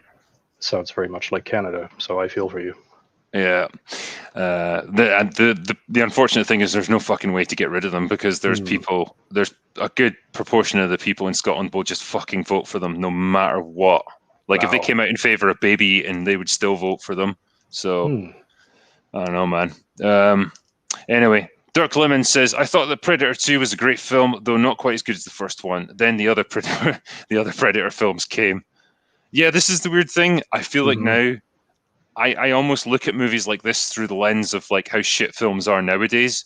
Like, the last 5 years has just ruined me with movies, and so it's almost like lowered my benchmark for what's a good film, because they're so bad now. I don't know if you're like that. We go to the movies so rarely, and now you can't even go anymore. I could probably count on one hand how many movies we've actually seen in recent memory that we left the theater thinking, wow, that was really enjoyable. I'm going to say number one was Upgrade. I don't know if you've ever seen that one. Yeah, I've seen that, yeah. Would love that movie. That is just awesome. And the other one was John Wick. Like, we walked away from that just like that. We had so much fun with that movie. Yeah. But everything else, you walk away from the theater thinking, wow, this just cost me a lot of money. We had a run of good movies at the end of last year. We had like Joker, we had 1917, we had Ford versus Ferrari. Yes. All three like excellent movies. Yes. Every one of them I really enjoyed, and they kind of reminded me of how films used to be. Yeah. It's like, wow, it almost seems like unusual to see films like that now. It's like, wow, it's smart. The characters are fair and well balanced and interesting. I almost forgot films could be like this now. Wow, thanks for reminding me. I need to watch Ford versus Ferrari again, just because I remember like just the shots that they had in that. It's like, how did they do that? That was awesome. I don't think that was CG.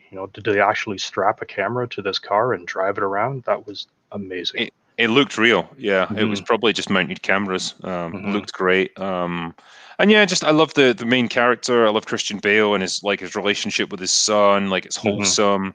It's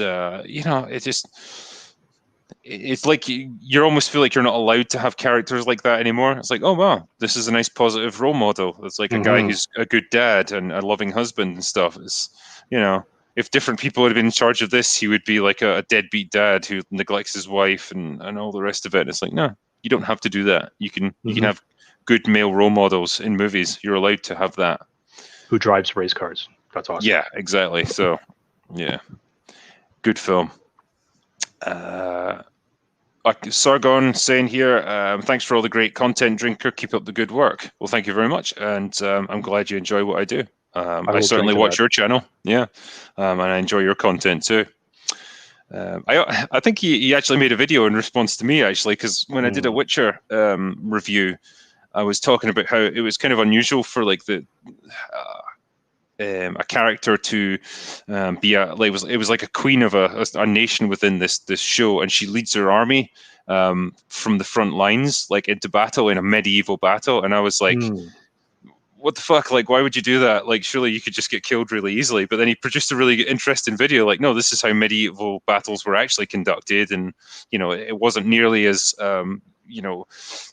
you weren't as likely to get killed as you might think. And leaders kind of needed to lead from the front because you're not like a commander there with a radio where you can direct your troops or anything. And it was really like interesting to listen to. And it was great because I could tell he was just really interested in it. like cool, I've given someone a chance to talk about something they really like.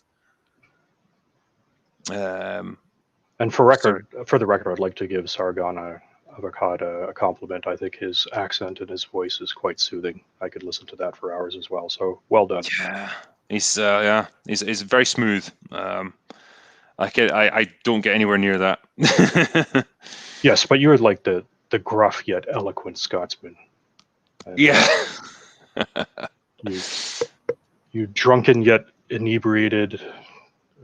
I can't even remember all of your descriptions. I'm half loaded right now. So yeah, well, I have to keep looking up the dictionary for new like words to use when it comes to things like that. Well, they're all very astute. Charles Caballero says, "Are you excited for the first two series of Cobra Kai is coming to Netflix in August, along with Series 3 premiere sometime later this year?" Yes and no, because I think Netflix have got a bit of a history with making shows a bit woke. And Cobra Kai was starting to trend in that direction with Series 2, so it's a bit on the knife edge at the moment about which way it's going to go. But yeah, it's certainly a lot more accessible than fucking YouTube Red or whatever it is. Like, I don't know how it is in America, but like it's a really obscure kind of streaming service for us here in the UK, where you had to like pay per episode. Oh, okay. And it wasn't much. It'd be like £1 per episode or something, but it's like, well, to watch an entire series, it starts to mount up. So yeah, I'm glad it's just on Netflix where it's easier to get to. I can't remember how it was before. Was it on YouTube? Yeah, it was on YouTube. Okay. Yeah, but it was like YouTube Red or YouTube Premium or something like that, like some kind of extra tier that they'd added on where you have to pay for the content. And it was a subscription base. It was one of those things where you'd pay the fee up front and you could cancel anytime. So it was very, very much like Netflix, where you could do the same thing. Like how many people bought a subscription to HBO just so they could watch the season of Game of Thrones and then they would cancel right afterwards? Yeah, it was the same thing. Well, yeah, but I think with Netflix, I'm wondering if there's then going to be the pressure because it's more mainstream now to be more woke, because that's kind of the way shows have to go. It's like the first season, fantastic, really irreverent, funny, interesting, great characters. Second season, getting more popular, starting to work that stuff into it a bit more to appease people. And then, I don't know where season 3 is going to go, but I'm a bit worried about it because I really liked the first season or two. Yeah. We'll see. What's the next one? The Justice. Why can't contemporary Predator movies stick to the formula of starting off and effectively switching genres mid-film? Is it lack of talent or idiocy? I mean, I think it's because that's the kind of trick you can only really play once.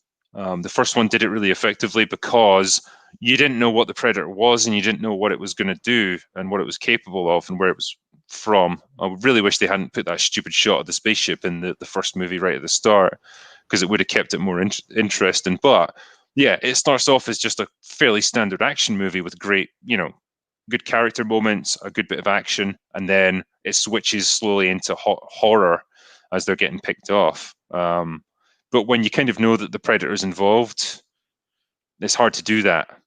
You know what I mean? I wonder, like, if they even knew at the time that that movie would be as popular as it was. Good point. I mean, it was just like you said, it was like a big, unapologetic, beady action movie, and whoever came up with it at the time was just like, "Yeah, we need another one of those in the theaters. Yeah, let's just greenlight this script," and it ends up being this cultural phenomenon. Because when you contrast it with all the other movies that we had in the '80s, like Cobra or Rambo or something, it was more of the same in a way, but boy, did it ever take off. Well, you had your standard action hero cast. You had Schwarzenegger, not the kind of guy who would be in a horror film. No. You had Carl Weathers, like well known from the Rocky movies by that point, a good actor. You had guys like Bill Duke and Jesse Ventura, like big meaty guys who you would expect to see in a big action movie. And so you've set that expectation. They have their fight scenes, they storm the enemy base, all that cool stuff, and then they're on the run. And you could, even if the Predator wasn't in it, you could almost play that out. It was a cool action movie. They're on the run from these guerrillas that are closing in on them, and they've got to make it to the chopper to get out. Even that is just a cool basis for a film. But then you throw this other thing in that totally, it takes you on a completely different path. And then once all the team's been killed, it's just Dutch versus the Predator. Then it turns into a survival story. He's got to cobble together weapons from spears, or all he's got is a knife. It switches genres so effectively and so easily. It feels natural. It feels really slick. A great bit of screenwriting, and I can't think of many other films that accomplish that. And the soundtrack as well was really awesome too. Yeah, I love the fact that. Sorry, go ahead. No, I tried to play it in my review originally. The first version of it, I tried to upload, and it's nope, straight away got nailed for the copyright. Oh, really? Wow. Yeah, okay. you can't play soundtracks. You'll just get hammered. And it's such a shame, because it's I want people to hear it, Yeah, for sure. Well, I'm glad that they gave nods to it in Predator 2. Yes. Oh, yeah. When Harrigan goes to visit Danny's grave, they play the same trumpet piece that Bill Duke, when he's giving his paying respects to Blaine, and then just other parts in it. It was just that's what tied the whole universe all together, and made it feel like it was part of the same series. Yeah. And when Keyes and his team are moving in to take out the Predator, when they first exit the truck that they're in, the trailer, the Predator theme plays from the original movie. Just good stuff. For pretty much every time they show up, actually, in their chopper, you hear it. Yes. So it's good. John Dorsey says, well, another bucket list item checked. Drinker streaming about freaking Predator 2 with another great guest. I can go away now. Not yet. Well, yeah. Well, I'm glad. Hope you enjoyed the stream. It's been fucking great talking about this film. I love it. Stephen Steele gave me a thumbs up emoji, so thank you, sir. Stybeck B says, what are the best written games in your opinion? Mine are Dragon Age, Mass Effect 1, 2, and 3, and Terminator Resistance. Video games, gosh. I loved the original Final Fantasy VII. I haven't played the remake of it yet, but in terms of the structure of the story and how it's paced and everything, fucking brilliant. I loved Metal Gear Solid 1 and 3. Snake Eater is a fantastic game. The way that story unfolds, the characters in it, seeing Big Boss when he was just young and starting out. The boss herself is an incredible character. That's so well developed throughout the game. And just as a little bit of information, apparently the motion capture actress, when they were acting out the scenes for it, and she had to do the scenes where the character's like meeting her end, she actually burst out into tears because she was so moved by it. Wow. Like the person playing her, and it's just mocap for a video game. That is Nice. something else. Like, so yeah, they would get my vote. I did actually like the first Last of Us. The second one was garbage, but the first one, a smart, well-written story with an interesting ending. So those would be my picks. Robert Moki, 99 bottles of beer on the wall, 99 bottles of beer. Take one down, pass it around. Blam, headshot. 98 bottles of beer on the wall. Damn. PBX. I might actually have pissed myself. Well, give me another like half an hour or so, and then it might just happen. Yeah, because I can't go to the toilet while I'm streaming, so anything could happen. Well, See, that's the good thing. Like, if I'm doing someone else's stream, like I can just like go on mute for like a couple of minutes and make my own stream, and they won't know I'm gone. But like, but if I'm doing my own, yeah, people will notice. PBX said Predator 1718 needs to be a movie. Yeah, I like I was saying, doing a bit of a prequel could be interesting. See where that pistol came from. Nope, I'm just gonna say this. Oh God, please make it stop. No more Predator movies. Yeah, maybe there's been enough. Paul Noel says, sorry, on you go. Sometimes it's nice to just let things be so you can enjoy them. Because if you have too much of a good thing, then it just ruins it. It sours the original memory. Yeah. I think as well, there has to be a recognition, like you can only do so much when the formula is so limited. Same with the Terminator films. The first two, the second movie is kind of just a rehash of the first, but it's done with such style and it's such great characters that I can let it go. But beyond that, you're just repeating the same stuff over and over. And I would rather than just trying to milk these old franchises for the brand recognition, just come up with new stuff, exercise your creativity, and come up with new classic movies that people will still be talking about 20 or 30 years from now. You can do it. Yep. There's smart people out there, if you just let them actually work instead of trying to do this crap. I've long since said, like, I'm just waiting for the day that they announce that Aliens is being remade, at which point I'm just going to find a cliff and just jump off of it, because that's going to be the end of, like, I can't deal with that. Yeah. If they decided to redo that, because now you're taking a complete shit all over my childhood and everything that, is important to me. And it's like, don't do it. Yeah. Yeah. I think, I've said this before, you only ever remake something if it was flawed to begin with and you feel like you can improve on it. And I'm sure there are movies out there like they didn't hit the mark. Maybe the technology was too, not advanced enough at the time, or the budget wasn't good, or the actors were crap, or whatever. But the concept was good, and you could remake that. But you try to remake something like Ghostbusters, and you do a remake of that. No, the original one was perfect, pretty much. Like exactly. You can't improve on that. Right. Now you're ruining the memory. Yeah. So yeah, there's a very limited criteria of movies that can be remade, and most of these ones, like Alien or whatever, yeah, you can't realistically do it.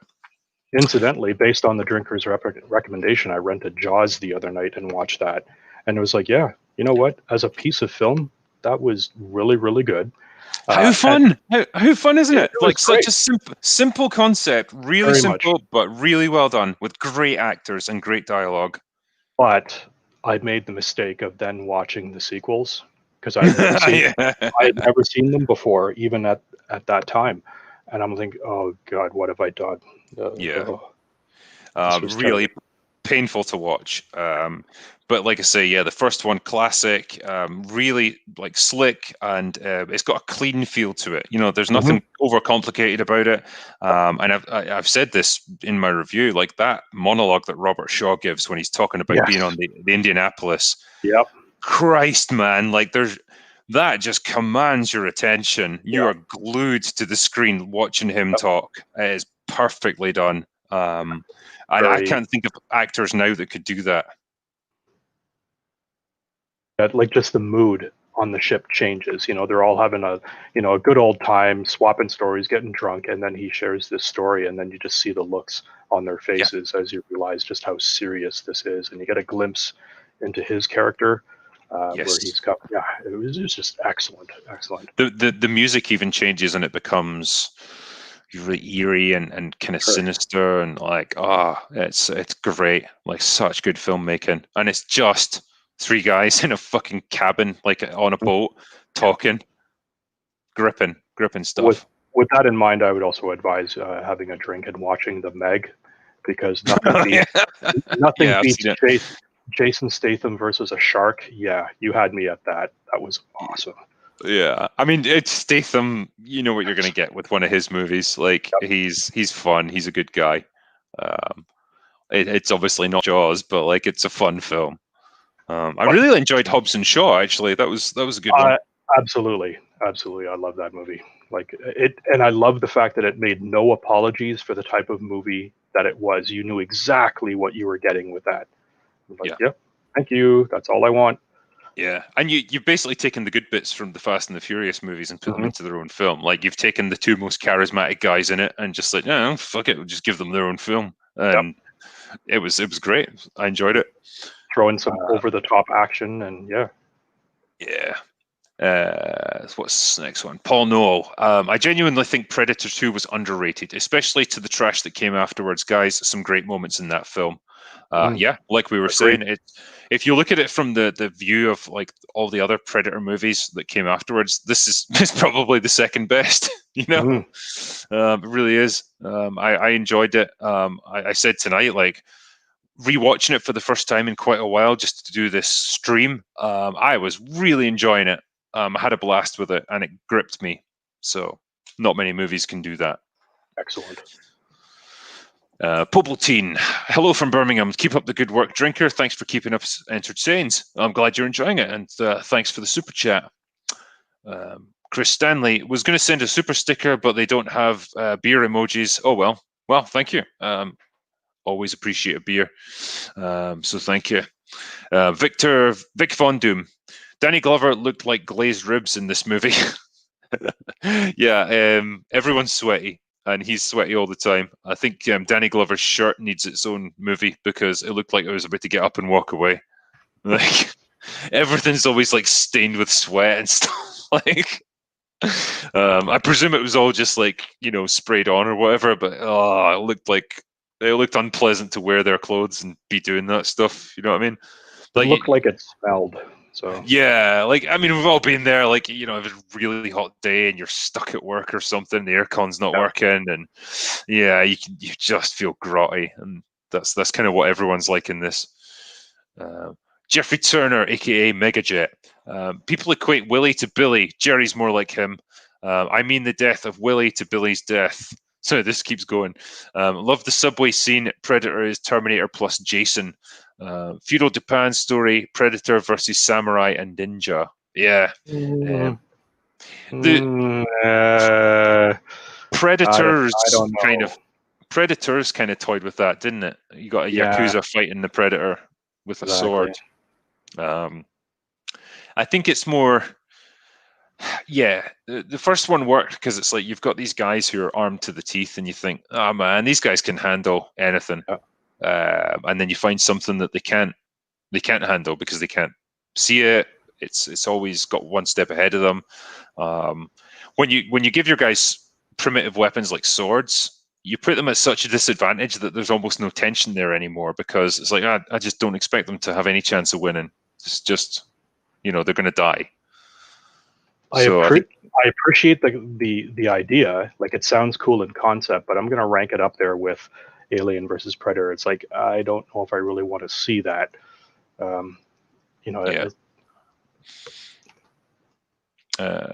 yeah, we both love the subway scene, so that's something I think everyone can agree on. Gears and Games says, I'd have let most of the Predator slide as comedy until the Iron Man rip and the dog and the convoluted circumstances. Yeah, there's just so much in the Predator. The fact that yeah, the Predator's got a dog, and then somebody shoots it in the head with a bolt gun, and instead of killing it, it becomes like a friendly dog that helps them. Really? Yeah, I there's so Okay. much. I don't even know where to start with that film. I mean, well, you saw my review. I spent like 20 minutes Yeah. ragging on it. I think maybe I should have. I'm gonna learn my lesson. Not that long ago, I rented Bloodshot because I was kind of curious about that, and I watched that, and I realized what my threshold is. Because I mean, I love bad movies, but that movie kind of just let me know this is the line at Mm. which I cannot sink any lower. So, part of me thinks that if I were to see The Predator, maybe it would set a new bar in terms of how low things can go. So I'm I mean, morbidly curious. yeah, I mean, I can enjoy bad movies, but what I can't enjoy is bad movies tied to good movies. Hmm. You know, Okay. so like with The Predator, like it almost soils the movies that came before it because Wow. it's part of the same franchise. If it's just some standalone movie that's so bad it's kind of good and you can just laugh at the goofiness of it, Right. okay, it's not offensive, but then yeah, something that pulls down other good things with it, that's where I have a problem.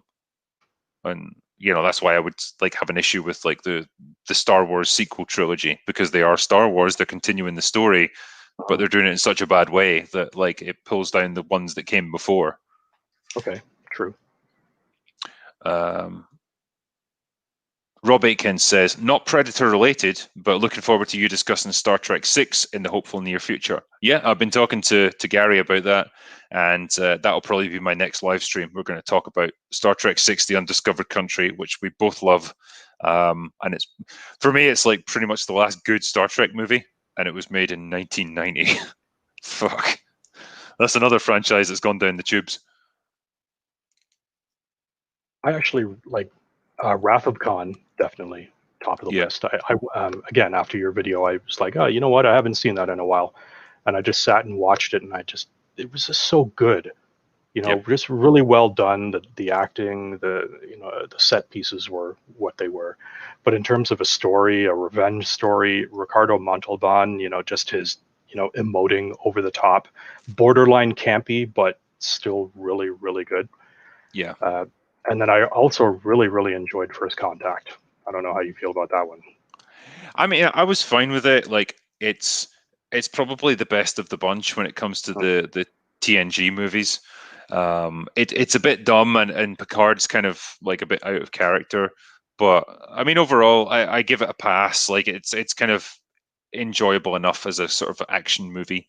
Um, yeah, I'm fine with it. But like for me, it's kind of, it doesn't really measure up to something like Wrath of Khan or Undiscovered Country, and Okay. or even like a lot of TNG episodes.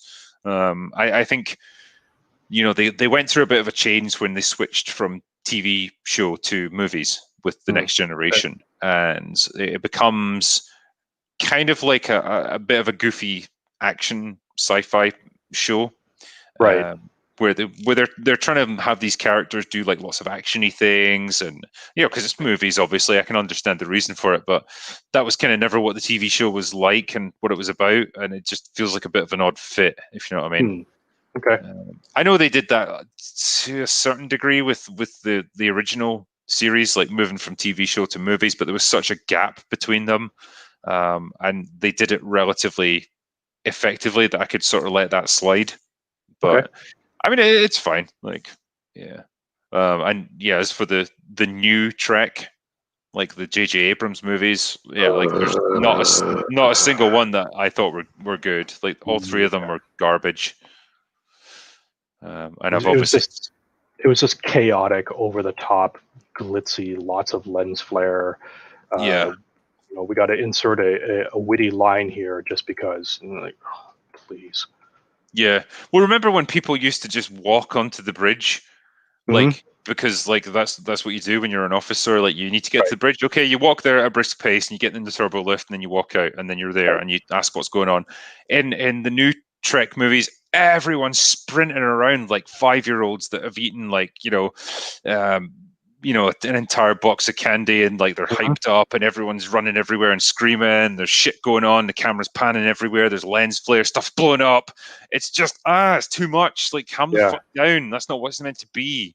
Seriously, yeah. So yeah, that's it's just, again, it's trying to make Star Trek into something that it never was supposed to be.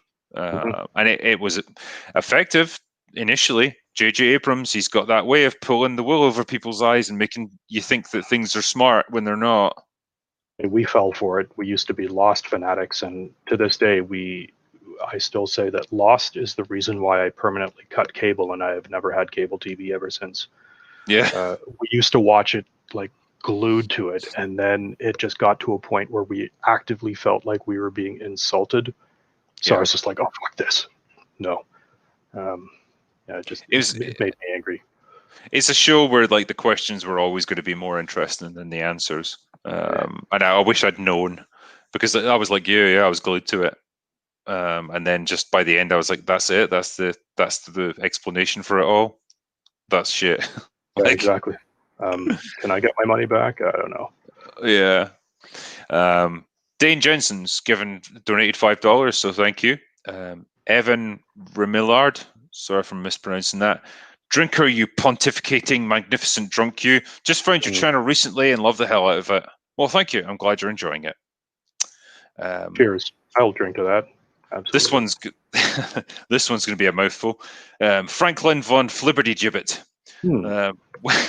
Want some candy? Yes. After that subway scene, not really. But yeah, great line. Boar Legion. Don't know who the hot girls were. Oh yeah, I think we covered this on the subway, but the porn star Terry Weigel was the girl on the high rise. Cool. Yeah, like I say, I'm going to look her up. Gene the Machine. Have you ever danced with the Predator in the pale moonlight? There's a crossover. Great little Joker reference there. Yeah, I haven't danced with the Predator yet. I imagine they'd be shit dancers actually, because they got huge feet and they're like 7 feet tall. And if they were invisible, you wouldn't even be able to see them. Shin Godzilla, Charlie's Angels starring the Predator. Why not? Can't make Charlie's Angels any worse than what they've done with it. Oh man, I loved your review on that. That was just so good. That was just that movie. Ugh. I mean, the movies from like 15 years ago or something, they weren't good either, but like they weren't offensively bad. They were just goofy, goofy early 2000s action films. Well, they knew what they were. So. Exactly, yeah. They didn't try to be anything more, and they didn't come across as like mean-spirited or anything, but this one, wow. Yeah, I watched it purely to review it. Louis the Plank. We thank you for falling on that sword for us all. My sacrifice. Louis the Plank says, "Cheers, guys. Love hearing some Predator talk." Well, we love talking Predator, so it's everyone's a winner. Joshua Lord says, "Drinker, what are your thoughts on Jurassic Park? One of my favorite movies. Also, check out Sideshow website official replica M56 smart gun from Aliens. I want one of them." What? Wait, what? What was that again? So Sideshow website official replica. I think he means. Oh no, the M56 smart gun. Right. So not the pulse rifle, but the smart gun. Sideshow. Oh, they're still around. Okay. Sideshow. So I always liked the pulse rifle more than the smart gun. Maybe that's just me. Oh my god. Yeah. Because like I said during our Alien stream, this is still on my bucket list. So are these guys? Are they like the best of the best when it comes to like props? Yeah. Sideshow collectibles. They usually either make them themselves or they subcontract it to like the best prop makers in the industry, and these are just super high end resin statues and models and all that. Yeah, so what would you be looking? So say you wanted a pulse rifle or something from Aliens, what would you be looking at for something like that? Well, when I built mine, they didn't exist. The only one you could get was about $1,800 at the time, and they were extremely rare. So you had to piece them together yourself. But now you can go to evic.com and you can buy one for around $300. It's an airsoft. Okay. And it's a decent enough replica. That's the one that I like. That's my second one, and I immediately tore it apart and put like real steel parts on it just to make it more realistic. But yeah, for something like that, like to build one like the one I have here, You're looking about $800 worth of parts there. Wow. I mean, if I was going to lay out like $300 or $400 on a prop or like a replica or something, I would want it to be metal to begin with. Like I wouldn't want a plastic thing. The one that you can get from Evic, it's a fully functional airsoft, but the grenade launcher in the front looks like plastic, and you can pump the slide, and it's got a fake shotgun shell in there, and that's where the battery is housed and everything. But if you're a fan of Alien, you need to have like everything. You need to have the racking shotgun in there. You need to be able to load shells in there. Yeah. So that's what I did with mine, and it's heavy as hell. So I really feel for the actors who had to carry these things around, even for the hero shots. Yeah. But because Alien, like you're either a Blade Runner guy or you're an Alien guy. And so a friend of mine who absolutely loves Blade Runner, he meticulously recreated Deckard's gun, and it's a gorgeous piece. So I empathize, or I sympathize with that fandom. So yeah, when I got mine and I built mine, it was just like, yeah, no expense spared. I need to make this absolutely as perfect as possible. That's something I wish I'd mentioned actually in my Blade Runner review. Is the gun that Deckard has? It looks great. Like I have no idea what it is, but like it looks futuristic. It's got a few little lights on it and stuff, but it's not over the top.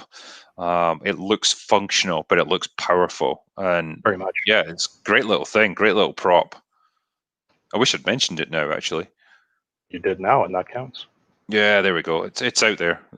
I want it on record that I love Deckard's gun from Blade Runner. It looks cool. Okay, but here's the question: what's cooler, Deckard's gun or a pulse rifle?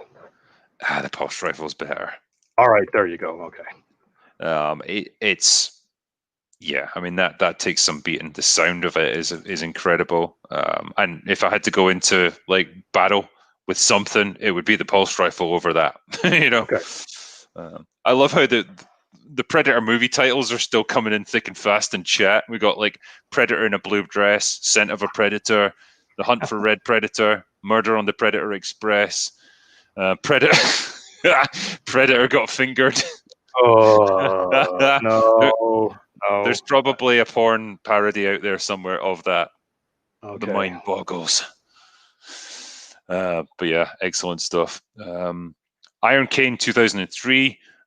Sorry, the thing I was going to say about Jurassic Park. Yeah, I love Jurassic Park, and I just watched it really recently. It was only like a week or two ago. It just happened to be on TV, and I caught it. And wow, I'd forgotten how good it was. Just like Predator 2, great film, and doesn't go overboard with the dinosaurs. Actually poses some interesting questions as well about the morality of it all. And yeah, Jurassic World, the two of them just look like really cheap imitations in comparison, and they're really dumb. I hate movies now. God, I hate movies. Yeah, like apart from a few last year, like I just fucking hate what we make nowadays. It's garbage. It's got no imagination. It's so unimaginative. Never mind. I hate to admit it, but I've watched Endgame a few times now, just because like I remember having fun with it. And the more times I watch it, the more I dislike it. I felt Infinity War was so much better, but Endgame, I was just like, what? We're doing time travel now? All you have to do is just go back in time and fix everything? Oh, fuck.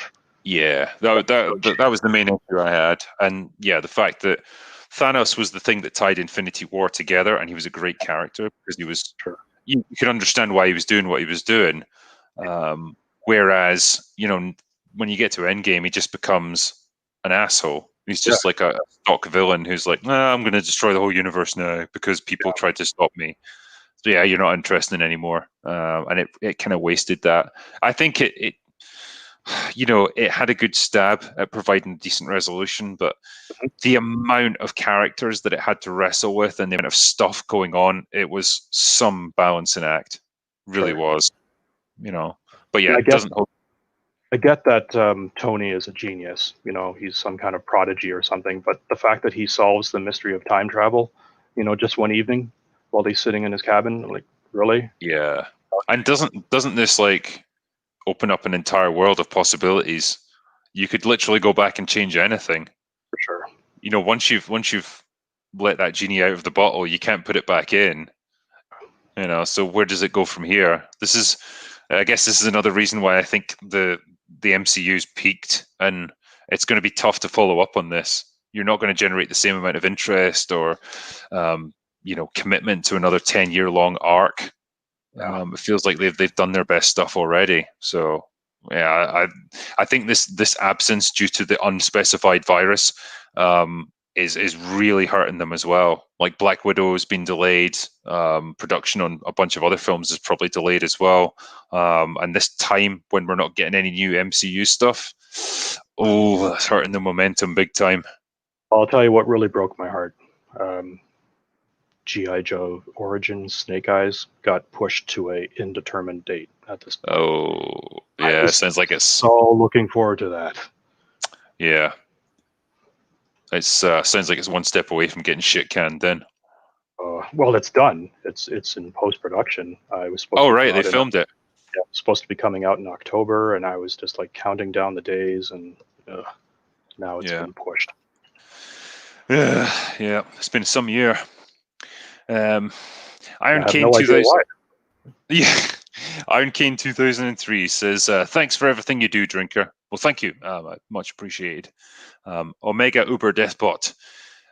Fact Fiend on YouTube did a video about how the Predator got the flintlock. It would be a better movie than the newer movies. I would watch that. Fact Fiend. Oh, okay. I'll need to look at that then. Try and get some deep lore on the Predator. Yamo Yamamoto, Critical Drinker, love your Drinker Fixies series. Please keep the series going. Yeah, as it turns out, one of the advantages of having such shit films nowadays is that there's a whole bunch of things that could be fixed. So, yeah, happy to keep doing it. People want me to do Daenerys from Game of Thrones. That's going to take some fixing. Just for giggles, I was doing some work late last night, and I rewatched all of your reviews, like the entire playlist on Game of Thrones, just because I remember how much we love those, and yeah, they're still hilarious. That was me gradually getting more incredulous about what I was seeing, like abandoning a little bit more hope with each episode. Exactly. Yeah. Because when I did my first one, and I was like, oh wow, this is a real blip. But every season's got a weak one, but I'm sure this is just it. And then it got to the next one, and I was like, oh god, no, they're really going off the rails. And then it just got worse from there. They won't do that in the next one. Oh, and then they will. Yeah. Yeah, your commentary on Lady Mormont was just like so bang on. I forgot about her. It just made my jaw just dropped when I looked on social media the next day, and everyone was cheering about what a bad. Did you see the way she took out the giant? And I'm just like, oh, for fuck's sakes. Yeah. You knew something like that was going to happen, though, didn't you? It's like they're going to give her some kind of ridiculous heroic moment. Like, little girls can do things too. I was like, yeah, but they probably shouldn't. Like, you shouldn't send someone that young into battle. That's just ridiculous. Why don't you send her to bed with a glass of milk? That was great. Yeah, well done. Oh, God. What's the next one? Boar Legion. Have you read the Aliens versus Predator comics from Dark Horse Presents? Great story. They even did a short story about the flintlock pistol in one of the Dark Horse comics. I've heard good things about them, but I've never read them myself. I think from what you were saying, you've read some of it. I only saw a peek, and I knew about the story, and it was totally different than what they did in the movies. And I was like, you know what? This I would actually watch. And speaking of crossovers, there was a really good one called Batman versus Predator. It was a 3-part comic series as well, and that was actually really good too. Holy shit! Yeah, it was. The art in it was fantastic. Like just the Predator comes to town, does the same thing. It almost had a Predator 2 vibe, but then Batman tracks it down and just has a showdown and gets his ass beat. It was awesome. That's kind of like they put a bunch of names, like character names, in a hat and just drew them out. Like, what have we got next? Terminator versus Predator. That'll do. Well, they did do a Terminator versus RoboCop comic, and I was just like, oh, please. No. Two things that should not mix. No, don't do it. Right. Jaffo the Bound says the tabloid reporter was basically Jerry Springer before Jerry Springer. Pretty much, yeah. There's, that style of sleazy journalism, I guess, has been done so many times, but yeah, he's clearly like a reflection of that, and it's very on the nose, especially now. Jalen Fulp says this movie is so underrated. We both agree. Absolutely. That's why we're trying to help it out here. We're trying to give it a boost. Stephen Otten, how do you cut out Leona when all of her scenes are with Bill Paxton? That's a good point, actually. What do you do? Just blur her out? Yeah, I'll have to watch this edit that I have again. It's very jumpy, obviously. It's because it's like it's like excising an arm or something. You just can't do it. Yeah. Yeah, like I say, I don't get the hate for her. I really don't. I imagine, like, if she'd been written now, like, wow, that'd be a different character. Well, again, you would have Tessa Thompson in the role. just cast Tessa and everything. Absolutely. Well, that's where we're going now. Yeah. Kyle Smith says, "Drinker, you're the man. Keep it on." I will. I'm really enjoying what I'm doing, and yeah, like I've kind of said before, like I really enjoy being able to do this, to talk about films that I've really enjoyed with people that have seen them too and like them. It allows me to put like a bit more of a positive spin on some things rather than just ragging on stuff that I hate all the time. So it's always enjoyable. I mean, that's fine, but you mentioned that in some of your videos as well. Like, I've watched enough things that I hate. It's just time to focus on something I enjoy. Yeah, The Drinker recommends. Yeah. Exactly. Yeah, that's why I did it. Because I think, focusing too much on negativity in movies, like it would just end up like affecting my morale. It would bring me down to the point where I just get miserable. And I was like, no, I need to remind myself sometimes, like, yeah, movies can be good. Maybe I have to jump back in time a little bit to get them, but like, there's great movies out there, and especially if I'm able to like maybe make people aware of films that they wouldn't have thought to watch before or they hadn't even heard of, and it's like, oh wow, yeah, I've tried that and I enjoyed it. Like that makes me happy when people have tried a film that I've recommended and really liked it. So yeah. Mikey Gusler says Arnold said no to Predator 2 because he didn't think it would work in a city. Yeah, he did 3 bad Terminator films that got worse with each new title. Why? Yeah, I mean, good question. I think maybe he saw Terminator as his baby more so than Predator. That was the role that it was iconic for him and that he was really identified with. And I guess, he did Terminator 2. He had a great experience on that, and it was massively successful. He waited like a decade to do Terminator 3, and maybe by that point in his career, he wasn't too popular anymore. I know that he really faded out by the late 90s, and he began to be seen as like kind of, a bit over the hill and kind of a relic of like the 80s. So maybe he was just more amenable to the idea of doing Terminator films. I don't know. That's a shame. I hope he doesn't do a Predator film now, because he's not really going to do action anymore. He can't do it. I love Arnold and all that, but like he's 70 odd years old and he's had open heart surgery. He's not a guy to turn to for action flicks anymore. However, I do want to give props to them for doing the Expendables movies. I just think those are fun movies. Yeah. With the exception of number 3. Yeah, 3 went off the rails a bit, but again, it's an ensemble piece. He doesn't have to do too much except walk around with a gun occasionally. Right. I think if you were to ask him to run, he wouldn't be able to do it, or do any real physical scenes. And it's a shame, but like we all get older, so I'd rather he just retired with a bit of dignity. Right. As sad as that is. Eric Wade says, if the Predators are so tough, then why do they wear fishnet stockings and sleeves? They do. They kind of do. Yeah, I think it's so they can hook things into it, like bits of equipment and stuff. But it is like a bit weird because they're kind of like going around in their underwear.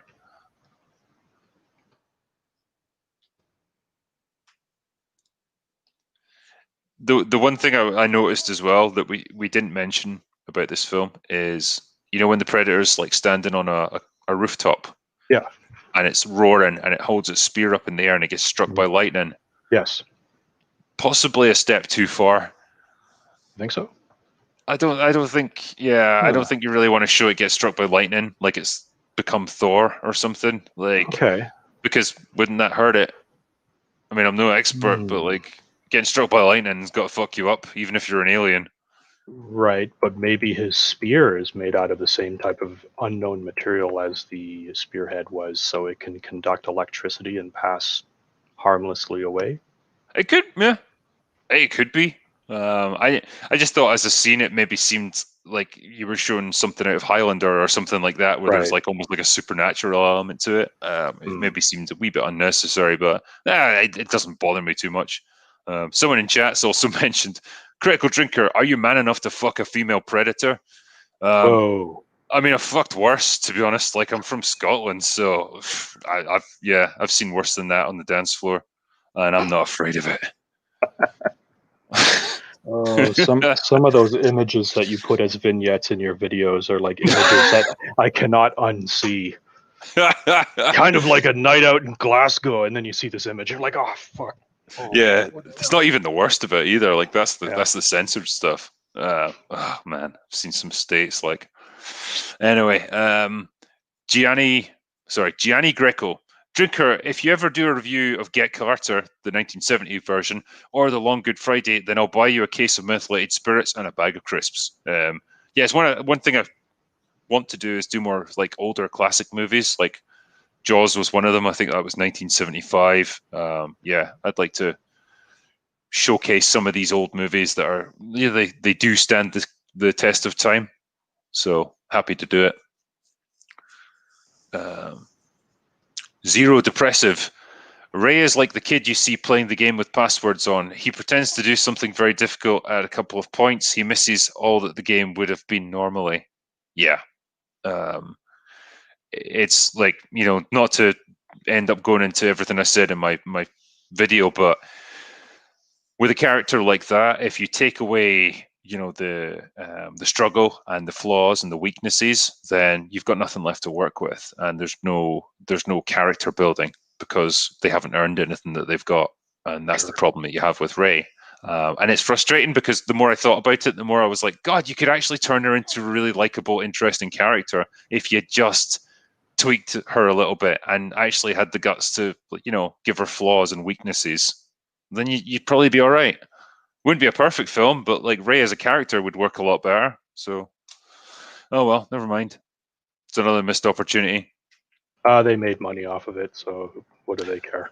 This is true. Yeah. Kyle Smith says the Predator wouldn't stand a chance against Brie Larson or the cast of Ghostbusters 2016, right, Drinker? They're just too powerful. They're too awesome for the Predator, and I think it would have to check its privilege and leave. Oh man, the amount of toxic masculinity would just that's terrible. I know. Yeah, it's and the toxic masculinity in these films in general is awful. I'm ashamed of watching them. These big guys like yelling at each other and sweating and laying down the law. Can't accept that. They should talk it out. Watching Predator again the other night, it's just like, I don't know how many times I've seen that movie, but just watching it again with 2020 eyes, like this is awesome. This is everything that our generation is missing. Yeah, but that's people of our generation were raised on films like that, and absolutely, yeah.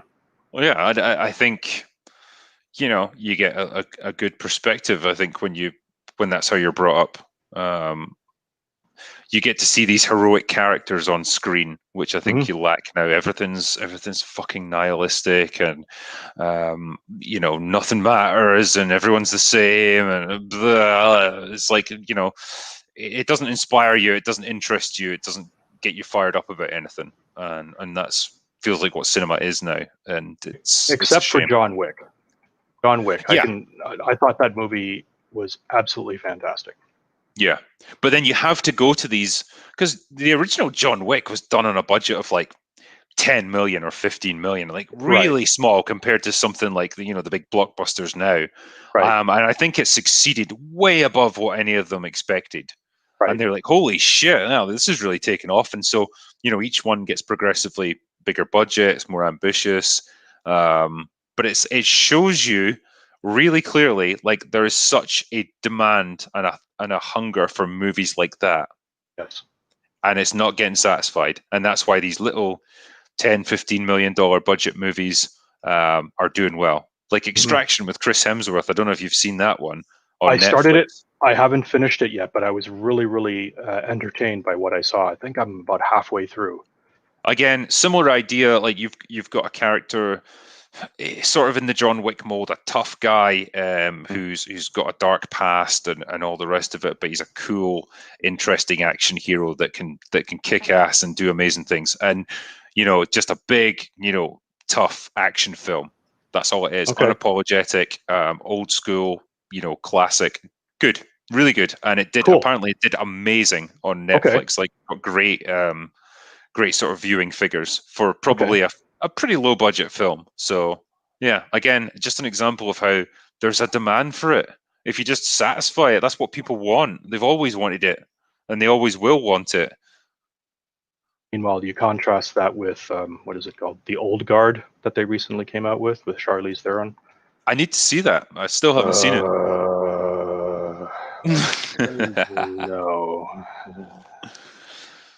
I know that it's based on a comic book and everything, and so I'm not familiar with the comic book, but watching this movie, it was like, oh, really, we're doing this now?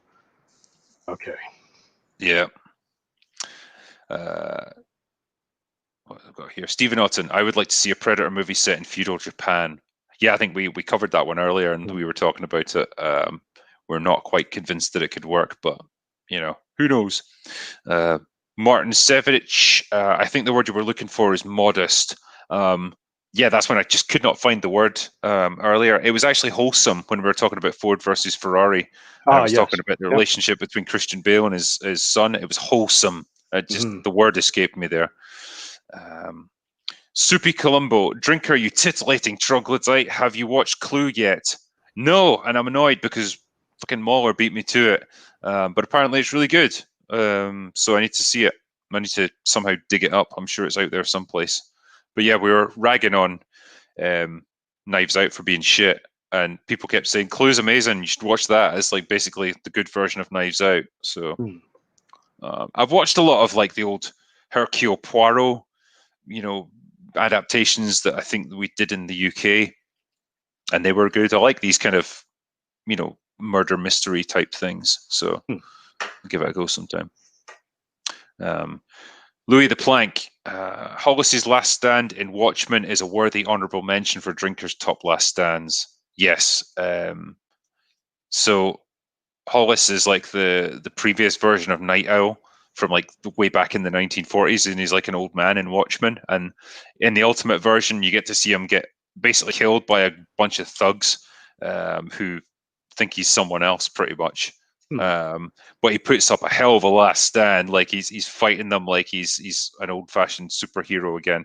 And you get this like classical music playing in the background, and he imagines that each of the thugs is like a villain that he's defeated in the past. It's a great little scene. I wish they'd kept it in the movie. Shin Godzilla, drinker, you sublime cinematic auteur. How about fixing Michael Burnham from Star Trek Discovery? Fuck, man. Miracles are God's department. I don't think I can do that. I think I could fix her by doing the first episode. She gets horrifically killed in a transporter accident, and the series never happens. There you go. I fixed it. Yeah, give her the same treatment that the thing got from Galaxy Quest when they test out the transporter for the first time, and it gets turned inside out and then explodes. Yeah. Yeah, God, I was just thinking about that. Martin Sevich, he's saying here, just to clarify, my previous comment was in regard to falling down. Yeah.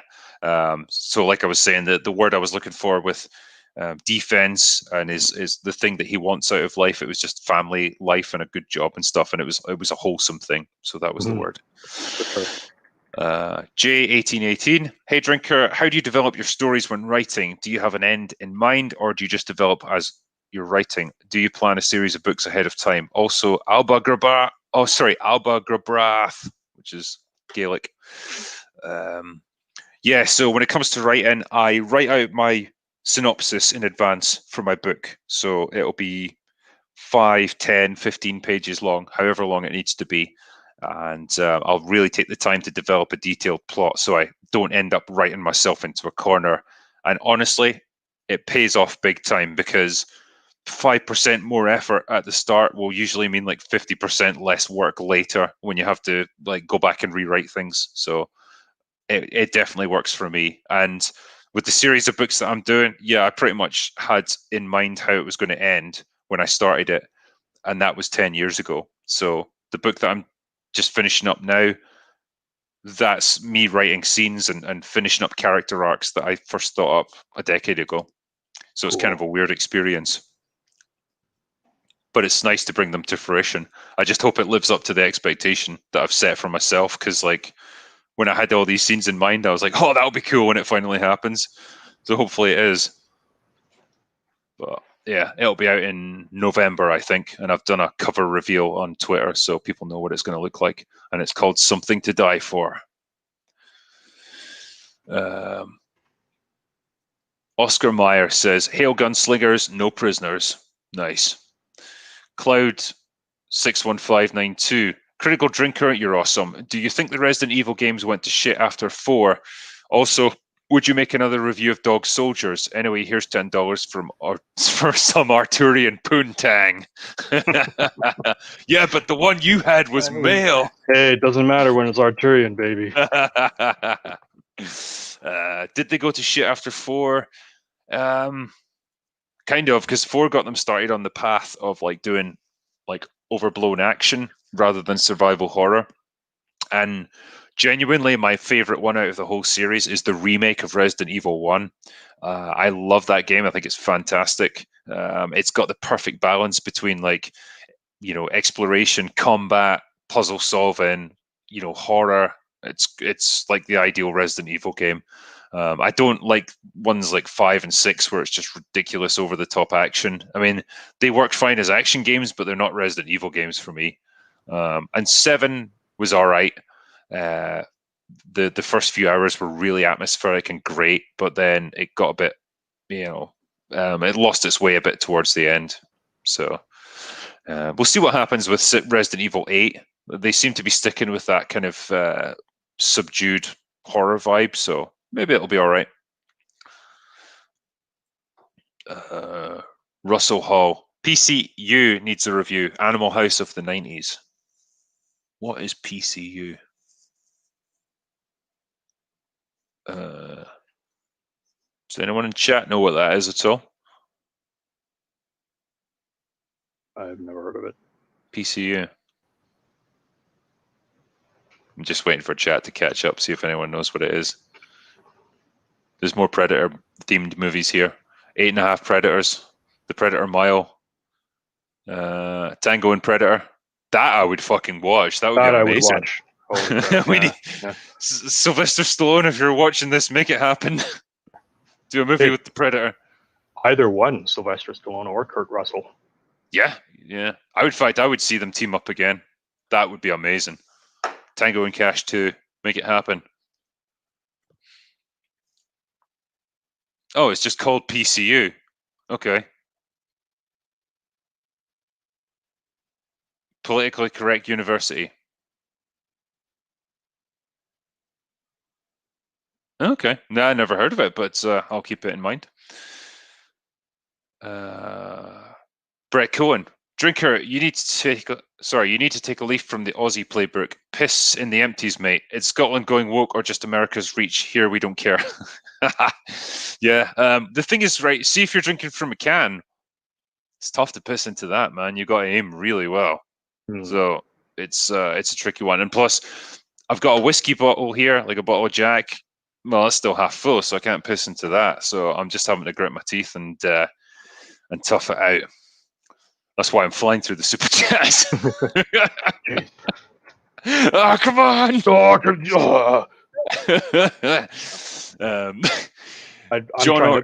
I'm actually trying to pace myself because I remember during the Alien stream I drank too much and I was just like I had to go like every 10 minutes and I was like, damn.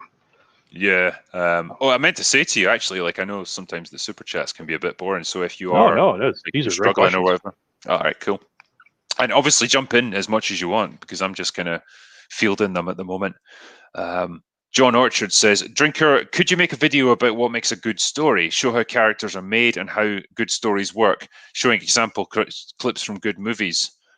Yeah, I mean, I think you kind of need an example to work with. You need a little bit of a framework. Like it's a lot easier to take a film and say, right, this is the reason why it doesn't work, and then show an example of how it's something similar has been done better. Because there's so many different ways to tell a good story that you can't just give like a sort of catch-all formula for how to do it. It depends very much on the circumstances of what you're doing.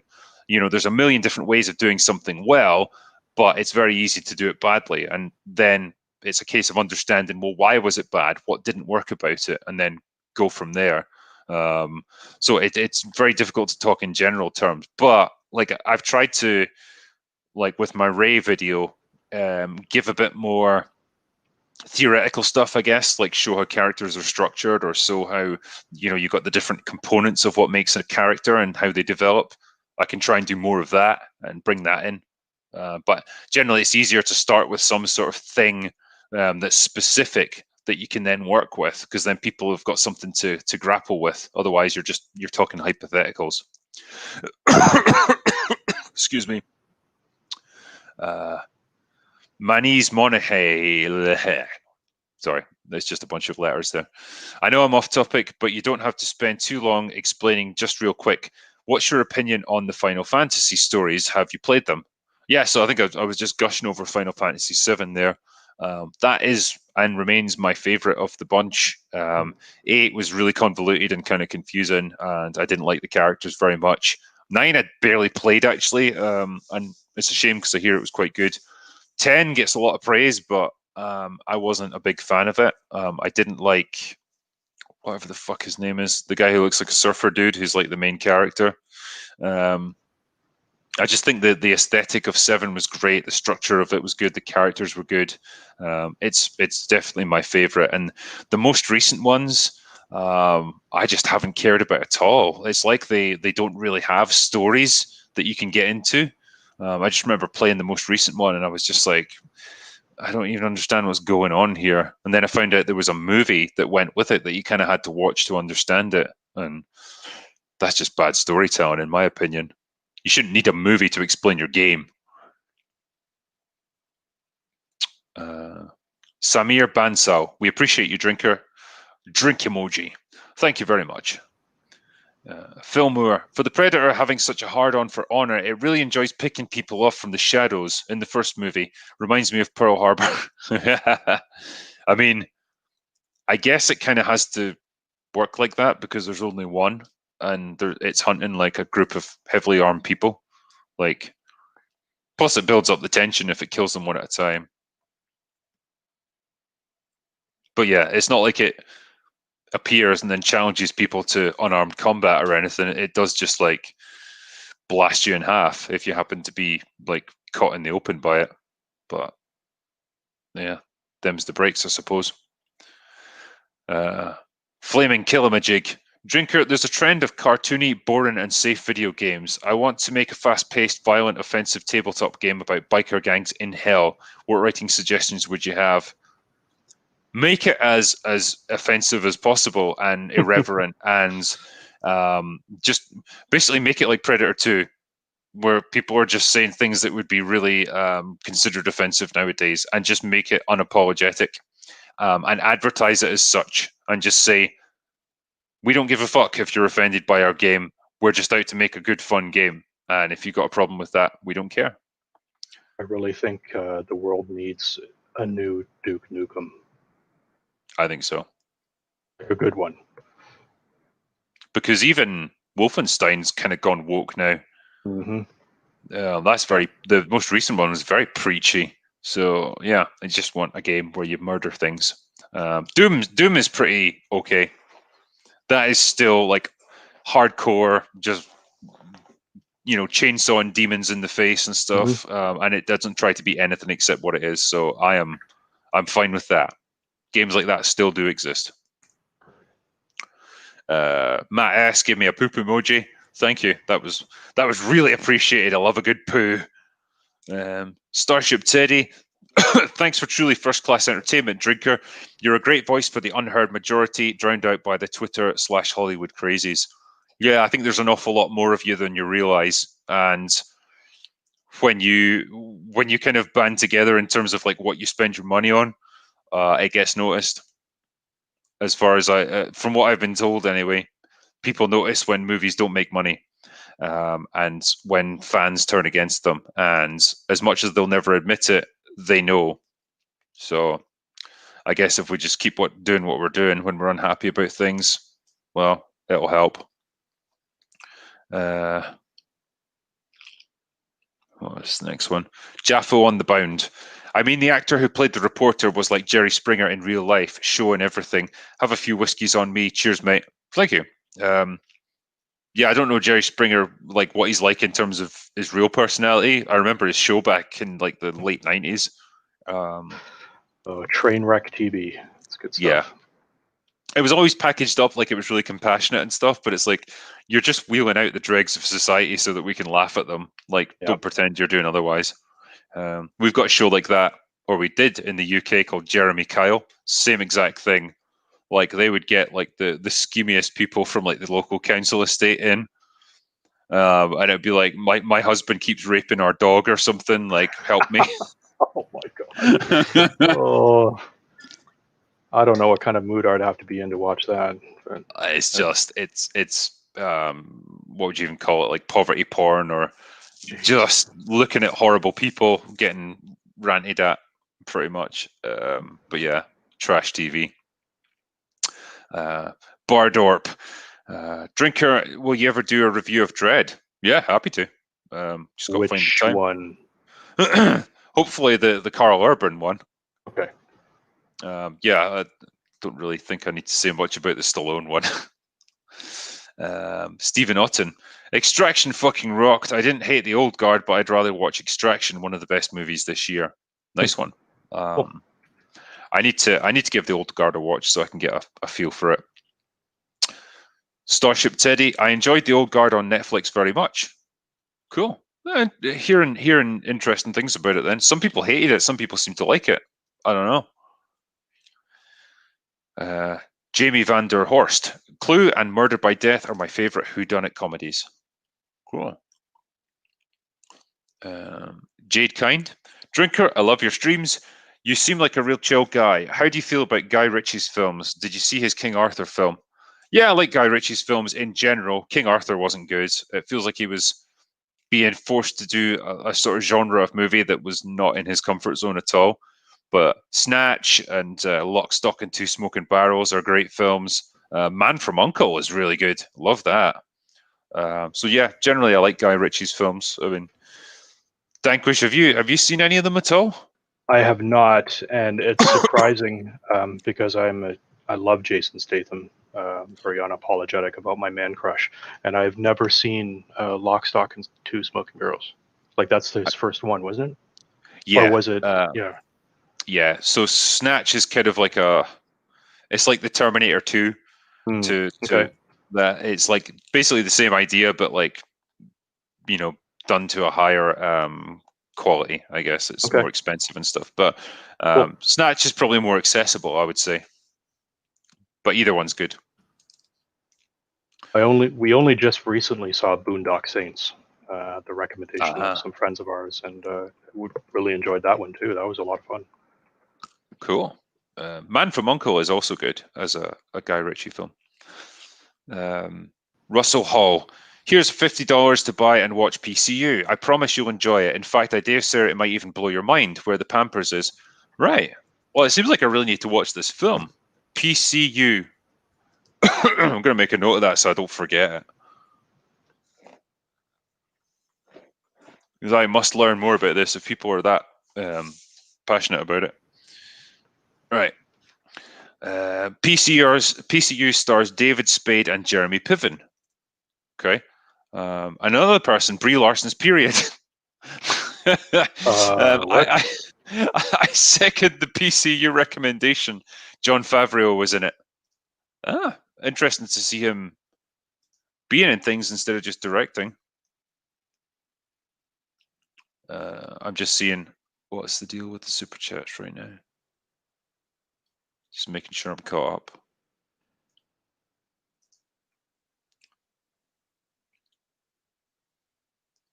Okay, Lyric, what's your opinion of multimedia storytelling? What, in terms of like video games or whatever? If so, I mean, I'm really in favor of it. I think games that can sort of push the boundaries of what's possible in terms of storytelling are excellent. You know, being able to actually get involved in the story and influence it. You know, it's a great experience. And you know, I think games have been playing catch up on Hollywood movies for a long time, but they're kind of reaching that point where they're almost comparable in terms of like the quality of the acting, you know, the mocap, the graphics, the maturity of the stories that they tell. So yeah, I mean, I'm all in favor of it.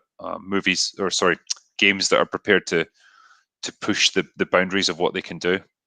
Great. Jade Kind says, I noticed in your top 5 Last Stands video, you showed clips of The Last Samurai. I see you're a fan too. Such a great film. Yeah, I really like that film, and the battle scenes at the end are just incredible. And that final cavalry charge into the massed sort of guns of their enemy, into the machine guns, it's perfectly played out, and yeah, I really like it. Good film. Excuse me, I'm losing my voice.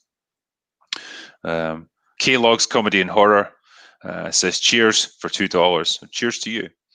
And Russell Hall says, also, you need to watch last Thursday's Jack Show stream with Narwhal. The last hour is legitimately the funniest thing I've ever seen. Cool. Jack Show. I'll make a note of that as well. And Tyler Smith here says, hey, Critical, big fan of you and Resident Evil. Drinking a pint and just showing some love. Well, thank you. And, you know, I'm glad you enjoy my content. And it's great to see another Resident Evil fan kicking around. Excuse me. And I believe that brings us up to speed with all the super chats. I think we've covered them all. We're at like 4 hours now, I think, as someone's mentioning. And there's the Predator movies are still coming in here. Young Predator Stein, Step Predators, Forest Predator, The Good, the Bad, and the Predator. Harry and the Predators. My Super X Predator. Oh, wait, there's one more super chat just come in. Oh, and my TV's just switched off. Come on, you bastard. This is what it does when it's been sat for too long. And it's also what happens when you use a TV as a monitor. Uh-oh. God damn. All right, here we go. What is it here? Yeah, the Terran Federation citizen. Have some cash, you lovable drunk. Can we get a Demolition Man 2, or are we living in that movie now? Yeah, I think it's a bit too on the nose now. We're pretty much in Demolition Man world. We need a John Spartan and a Simon Phoenix to fuck things up now. And I would like some clarification on the 3 seashells. I know. How the fuck do they work? Yeah. I've got a feeling it'd be painful, no matter what. And the last one here, well, I say it's the last one. I'm sure another one will come in. JJ1818. Thanks for the tips. I'd like to write a story that subtly slaps the PC SJW culture. Keep up the good work, and I'll check out your books. Thank you, and good luck with your story. I hope, I hope you get it out there, and I hope people take it to heart. But I think that's pretty much us caught up. Really, like it's probably just our opportunity to kind of wrap things up and deliver our final thoughts on Predator 2 and stuff. I really enjoyed it, and I really enjoyed just having this opportunity to watch it and then talk about it with you. Absolutely. So thank you for suggesting it to me, because I wouldn't have had this opportunity otherwise. Yeah, I'm just really glad we could talk again. Yeah. You know, I appreciate you taking the time to come on this stream and do this. For sure. I know it's kind of a long stream, as they tend to be, but it's been a good laugh, man. And thanks to everyone in chat. thank you for the super chats, for the amazing Predator titles. Like I honestly should make a note of some of these because they're awesome. Yeah, some of these I actually want to see. Yeah, that's good. Yeah, this is high concept stuff. It really is. But no, it's been great, and Predator Awakens. How about that? Yeah, Predator Beach, Monty Python and the Holy Predator, Demolition Predator, Predator 2, Alien Boogaloo. Nice. Bill and Predator's Bogus Journey. Like, it writes itself. It really does. But no, I think I think we're pretty much caught up, and I guess all that's left is for us to say thanks to everyone who joined us, and I hope you enjoyed the stream. And do you want to do it, or no? You can do it. That's your stream. Well, yeah. Just before we go, like, I don't know. Do you have a channel on YouTube that you'd like me to make people aware of, or are you kind of just kind of doing your own thing? I pretty much just exist on Instagram. Okay. I just haven't thought of anything interesting to put on YouTube. Yeah. Well, Danquish, like I say, he is the inventor of the Drunk Saber. He built his own pulse rifle, and he survived a crash on his bike that would probably have killed most of us, and then cycled home like it was nothing. So he's all things considered an awesome dude, and I'm glad that I was able to talk with him tonight. So I'll do the thing, I suppose. That is all we've got for tonight. So go away now. Anytime.